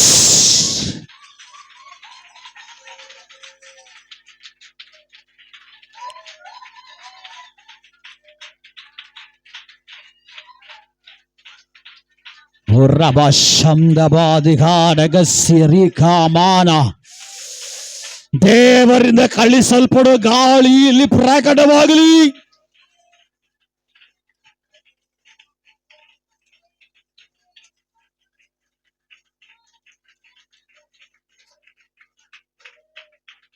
Hallelujah, hallelujah. ನಾವೆಲ್ಲರೂ ಕರ್ತನ ಪಾದಪೀಠದಲ್ಲಿ ಎದ್ದು ನಿಂತುಕೊಳ್ಳೋಣ. ನಾವೆಲ್ಲರೂ ಕರ್ತನ ಪಾದಪೀಠದಲ್ಲಿ ಎದ್ದು ನಿಂತುಕೊಳ್ಳೋಣ. ಎರಡು ಕಾರ್ಯ. ಒಂದು, ದೇವರಿಂದ ಕಳಿಸಲ್ಪಟ್ಟಂತ ಗಾಳಿ ಸಮುದ್ರದ ಮೇಲೆ ಬಂದು ಬಡಿಯುವಾಗ ಸಮುದ್ರದ ಒಳಗಡೆ ಮರೆಯಾಗಿದ್ದಂತ ಇಸ್ರಾಯೇಲ್ ಜನರಿಗೆ ಸಂಬಂಧಪಟ್ಟ ವಿಷಯಗಳಿಗೆ ರೆಕ್ಕೆ ಬಂದು ಅದು ಆರ್ಲಿಕ್ಕೆ ಸ್ಟಾರ್ಟ್ ಮಾಡಿ ಹಾರ್ಕೊಂಡು ಅವ್ರು ಇರೋ ಜಾಗದಲ್ಲಿ ಬಂತು. ಎರಡನೇದಾಗಿ, ಎಲಿಯನು ಗಾಳಿಗಳಲ್ಲಿ ಎತ್ತಲ್ಪಡುವಾಗ, ರಥಗಳಲ್ಲಿ ಅವನ ಗಾಳಿಯನ್ನೇ ನೋಡ್ತಾ ಇರುವಾಗ ಆ ಗಾಳಿಯ ಒಳಗಿಂದ ಒಂದು ಹೊದಿಕೆ ಹಾರಿಕೊಂಡು ಬಂತು. ಇದು ಅಳತೆ ಇಲ್ಲ, ತೂಕನೂ ಇಲ್ಲ, ಇಷ್ಟೇ ತೂಕ ಅಂತಿಲ್ಲ, ಇಷ್ಟೇ ಅಳತೆ ಅಂತ ಇಲ್ಲ, ಇದಕ್ಕೆ ಲಿಮಿಟ್ ಇಲ್ಲ. ಇದು ಅಪರಿಮಿತವಾದಂಥದ್ದು, ಅಳತೆ ಇಲ್ಲದೆ ಇರುವಂಥದ್ದು, ಆಳ ಇಲ್ಲದೆ ಇರುವಂಥದ್ದು. ಇದಕ್ಕೆ ಆಳನೂ ಇಲ್ಲ, ಅಳತೆನೂ ಇಲ್ಲ, ತೂಕನೂ ಇಲ್ಲ. ಅಸಾಧಾರಣವಾದಂಥದ್ದು. ಚಿಕ್ಕವರಿಂದ ಹಿಡಿದು ದೊಡ್ಡವರ ತನಕ, ಚಿಕ್ಕವರಿಂದ ಹಿಡಿದು ಪ್ರತಿಯೊಬ್ಬರು ಇದನ್ನು ಬಯಸಿದ್ರೆ ನೀವು ಪಡ್ಕೊಳ್ಬಹುದು. ನಾನು ಪ್ರಾರ್ಥನೆ ಮಾಡ್ತೀನಿ. ನನಗೆ ಗೊತ್ತಿಲ್ಲ, ಗಾಡ್ ಇಸ್ ಡೂಯಿಂಗ್ ಸಮಥಿಂಗ್. ದೇವರೇನೋ ಮಾಡ್ತಾರೆ. ನಾನು ಪ್ರಾರ್ಥನೆ ಮಾಡ್ತೀನಿ. ನಾನು ಪ್ರಾರ್ಥನೆ ಮಾಡುವಾಗ ದಯಮಾಡಿ ನೀವೆಲ್ಲರೂ ಕಣ್ಣು ಮುಚ್ಕೊಳ್ಳಿ. ನಾನು ಮ್ಯಾಜಿಕ್ ಏನು ಮಾಡಲ್ಲ. ಮ್ಯಾಜಿಕ್ ಸ್ಟಿಕ್ಕು ನನ್ನ ಹತ್ರ ಇಲ್ಲ. ಎಲ್ಲರ ಕಣ್ಣು ಮುಚ್ಕೊಳ್ಳಿ. ನಾನು ನಿಮಗೋಸ್ಕರ ಪ್ರಾರ್ಥನೆ ಮಾಡ್ತೀನಿ. ನಾನು ನಿಮಗೋಸ್ಕರ ಪ್ರಾರ್ಥನೆ ಮಾಡ್ತಾ ಇರುವಾಗಲೇ ಒಂದು ಗಾಳಿ ಇಲ್ಲಿ ಪ್ರಕಟ ಆಗುತ್ತೆ. ಒಂದು ಗಾಳಿ ಇಲ್ಲಿ ಇಳಿದು ಬರುತ್ತೆ. ಈ ಗಾಳಿ ಕೆಲ ಜನರನ್ನ ಬಡಿಯುತ್ತೆ. ಒಂದು ಗಾಳಿ ನಿಮ್ಮ ಮೇಲೆ ಬರುವಂಥದ್ದು, ಒಂದು ಗಾಳಿ ಬಂದು ನಿಮ್ಮನ್ನ ಮುಟ್ಟುವಂಥದ್ದು, ಒಂದು ಗಾಳಿ ಬಂದು ನಿಮ್ಮ ಮೇಲೆ ಬಡಿಯಂಗಾಗೋದು ಒಂದು ಅನುಭವ ನಿಮಗಾಗುತ್ತೆ. ಒಂದು ಭಯಂಕರವಾದ ಗಾಳಿ ನಿಮ್ಮ ಮೇಲೆ ಬರುವಂತ ಅನುಭವ ಆಗುತ್ತೆ. ಈ ಗಾಳಿ ದೇವರು ಕಳಿಸುವ ಗಾಳಿ. ಈ ಗಾಳಿ ನಿಮ್ಮ ಮೇಲೆ ಬೀಸುವಾಗ, ಈ ಗಾಳಿ ನಿಮ್ಮ ಮೇಲೆ ಬೀಸುವ ಅನುಭವ ಆಗುವಾಗ ತಿಳ್ಕೊಳ್ಬೇಕು, ನಿಮ್ಮ ವಿಷಯಗಳಿಗೆ ರೆಕ್ಕೆ ಬಂದಿದೆ. ನಿಮ್ಮ ವಿಷಯಗಳಿಗೆ ರೆಕ್ಕೆ ಬಂದಿದೆ. ಆ ವಿಷಯಗಳು ಹಾರುತ್ತೆ. ಎರಡನೇದಾಗಿ ಆ ಗಾಳಿ ಬಂದು ಬಡಿಯುವಂಥ ಅನುಭವ ನಿಮಗಾಗುವಾಗ, ಎರಡನೇದಾಗಿ ಒಂದು ಕೆಲವು ಹೊದಿಕೆ, ಕೃಪಾವರದ ಹೊದಿಕೆ, ಕೃಪಾವರಗಳ ಹೊದಿಕೆ, ಅಭಿಷೇಕದ ಹೊದಿಕೆ ಕೆಲವು ಜನರ ಮೇಲೆ ಬೀಳ್ತದೆ. ನೀನು ಬಯಸಿದ್ರೆ, ನೀನು ಇಷ್ಟಪಟ್ರೆ, ನೀನು ಬೇಕು ಅಂತ ಕೇಳಿದ್ರೆ ಅದು ನಿನಗೆ ಸಿಗುತ್ತೆ. ಎಲೀಷನ್ ಕೇಳ್ದ, ನೋಡು ನಿನಗೆ ಸಿಗುತ್ತೆ ಅಂತ ಎಲಿಯ ಹೇಳ್ದ. ಅವನು ಬಯಸದ, ಎದುರು ನೋಡ್ದ, ಅದಕ್ಕಾಗಿಯೇ ಬಂದಿದ್ದ, ಅವನಿಗೆ ಸಿಕ್ತು. 2 ಪಟ್ಟು ಹೆಚ್ಚಾಗಿ ಅವನು ಹೆಂಗೆ ಕೇಳ್ಕೊಂಡು ಹಾಗೆ ಸಿಕ್ತು. ಆದ್ರೆ ನೀನು ಬಯಸೋದಾದ್ರೆ, ನೀನು ಕೇಳೋದಾದ್ರೆ, ನೀನು ಕೇಳೋದಾದ್ರೆ, ನೀನು ಬೇಕು ಅಂತ ನೀನು ಕೇಳೋದಾದ್ರೆ, ಐ ಡೋಂಟ್ ನೋ, ನನಗೆ ಗೊತ್ತಿಲ್ಲ. ದೇವ್ರು ಏನು ಮಾತಾಡು ಅಂತ ಹೇಳಿದ್ರು ಅದು ಬಂದು ನಾನು ಇಲ್ಲಿ ಮಾತಾಡಿದ್ದೀನಿ. ಏನು ಮಾಡು ಅಂತ ಹೇಳೋದು ನಾನು ಮಾಡ್ತಾ ಇದ್ದೀನಿ. ಈಗ ನಾನು ನಿಮಗಾಗಿ ಪ್ರಾರ್ಥನೆ ಮಾಡ್ತೀನಿ. ಹೇಗೆ ಬೇಕಾದ್ರೂ ಹೊಂದ್ಕೊಳ್ರಿ. ಸರ್ವಶಕ್ತನಾದ ದೇವರೇ, ನಾನು ಇವರುಗಳಿಗಾಗಿ ನಿಮ್ಮ ವಾಕ್ಯದ ಅಧಿಕಾರದ ಬಲದೊಂದಿಗೆ ನೀವು ಕೊಟ್ಟ ವಾಕ್ಯವನ್ನು ಹಿಡಿದವನಾಗಿ ನಾನು ಇವರುಗಳಿಗಾಗಿ, ಆ ವಿಷಯಗಳಿಗಾಗಿ, ಗಾಳಿಗಾಗಿ ಪ್ರಾರ್ಥನೆ ಮಾಡಲಿಕ್ಕೆ ನಾನು ಧೈರ್ಯಗೊಂಡಿದ್ದೇನೆ. ನಾನು ಕಟ್ಟಲೆ ಕೊಡ್ತೇನೆ. ನಿಮ್ಮ ಬಲದಲ್ಲಿ ನೀವು ಕಾರ್ಯ ಮಾಡಬೇಕು ದೇವರೇ, ನೀವು ಕಾರ್ಯ ಮಾಡಲೇಬೇಕು. ಇದು ನಾನು ಇವರುಗಳಿಗಾಗಿ ಪ್ರಾರ್ಥಿಸ್ತಾ ಇದ್ದಾನೆ. ನನ್ನ ದೇವರ ಕಡೆಯಿಂದ ಕಳಿಸಲ್ಪಡುವಂತ ಒಂದು ಗಾಳಿ, ನನ್ನ ದೇವರ ಕಡೆಯಿಂದ ಕಳಿಸಲ್ಪಡುವಂತ ಒಂದು ಗಾಳಿ ಇವರುಗಳ ಮೇಲೆ ಪ್ರಕಟವಾಗಲಿ.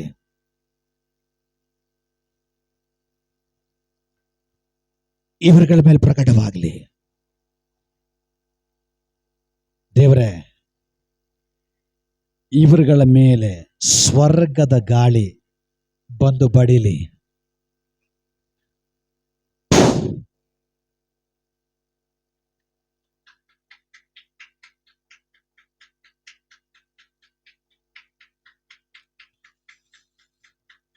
ಬಡಿಲಿ, ದೇವರ ಗಾಳಿ ಬಡಿಲಿ.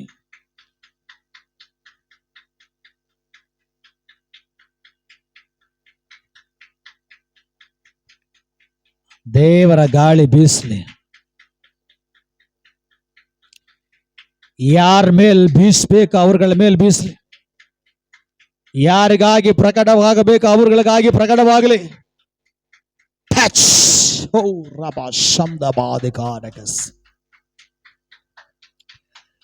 ದೇವರ ಗಾಳಿ ಶಕ್ತವಾಗಿ ಪ್ರಕಟವಾಗಲಿ.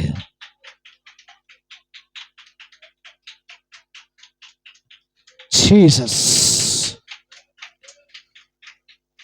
Jesus, Jesus. ಬೀಸಲಿ ಭಯಂಕರವಾಗಿ.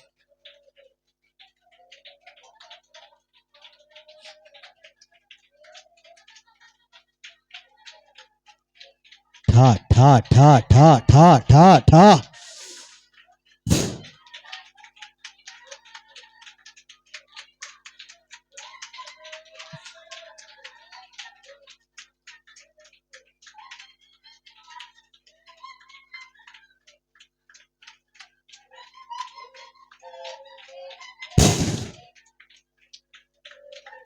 ದೇವರ ಗಾಳಿ ಬೀಸಲಿ.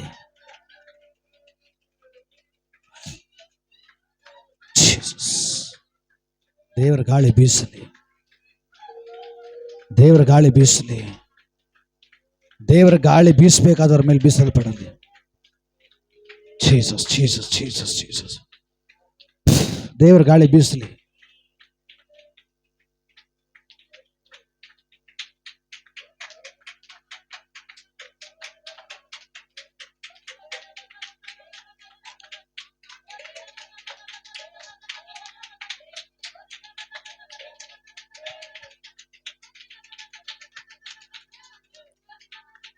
ದೇವರ ಗಾಳಿ ಬಲವಾಗಿ ಬೀಸಲಿ. S Jesus.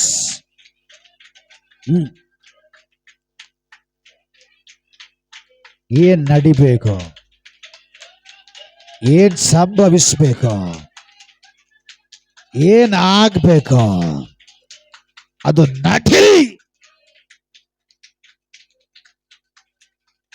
ಬಲವಾಗಿ ನಡಿ. ಎಲ್ಲರ ಮೇಲೆ ಇಳೀಲಿ, ಎಲ್ಲರ ಮೇಲೆ ಇಳೀಲಿ. ಕೃಪೆ ಹೊಂದಿಕೊಳ್ಳಿ, ಶಕ್ತಿ ಹೊಂದಿಕೊಳ್ಳಿ, ಬಲ ಹೊಂದಿಕೊಳ್ಳಿ, ಬಿಡುಗಡೆ ಹೊಂದಿಕೊಳ್ಳಿ. ಇವರುಗಳನ್ನು ಅನುಗ್ರಹಿಸಿ ಪ್ರಾರ್ಥಿಸಿದ್ದೇನೆ. ದೇವರ ಕಾರ್ಯ ಬಲವಾಗಿ ನಡೆಯಲಿ. ಎಲ್ಲಿವರೆಗೂ ನಡೆಸಿದ್ದಕ್ಕೆ ಸ್ತೋತ್ರ. ಎಲ್ಲ ವಿಷಯಗಳ ಮೇಲೆ ಯೇಸುವಿನ ನಾಮದಲ್ಲಿ ಬಿಡುಗಡೆ ಹೊಂದಿಕೊಂಡಿದ್ದೇವೆ ಜೀವವುಳ್ಳ ತಂದೆಯೇ. ಆಮೆನ್.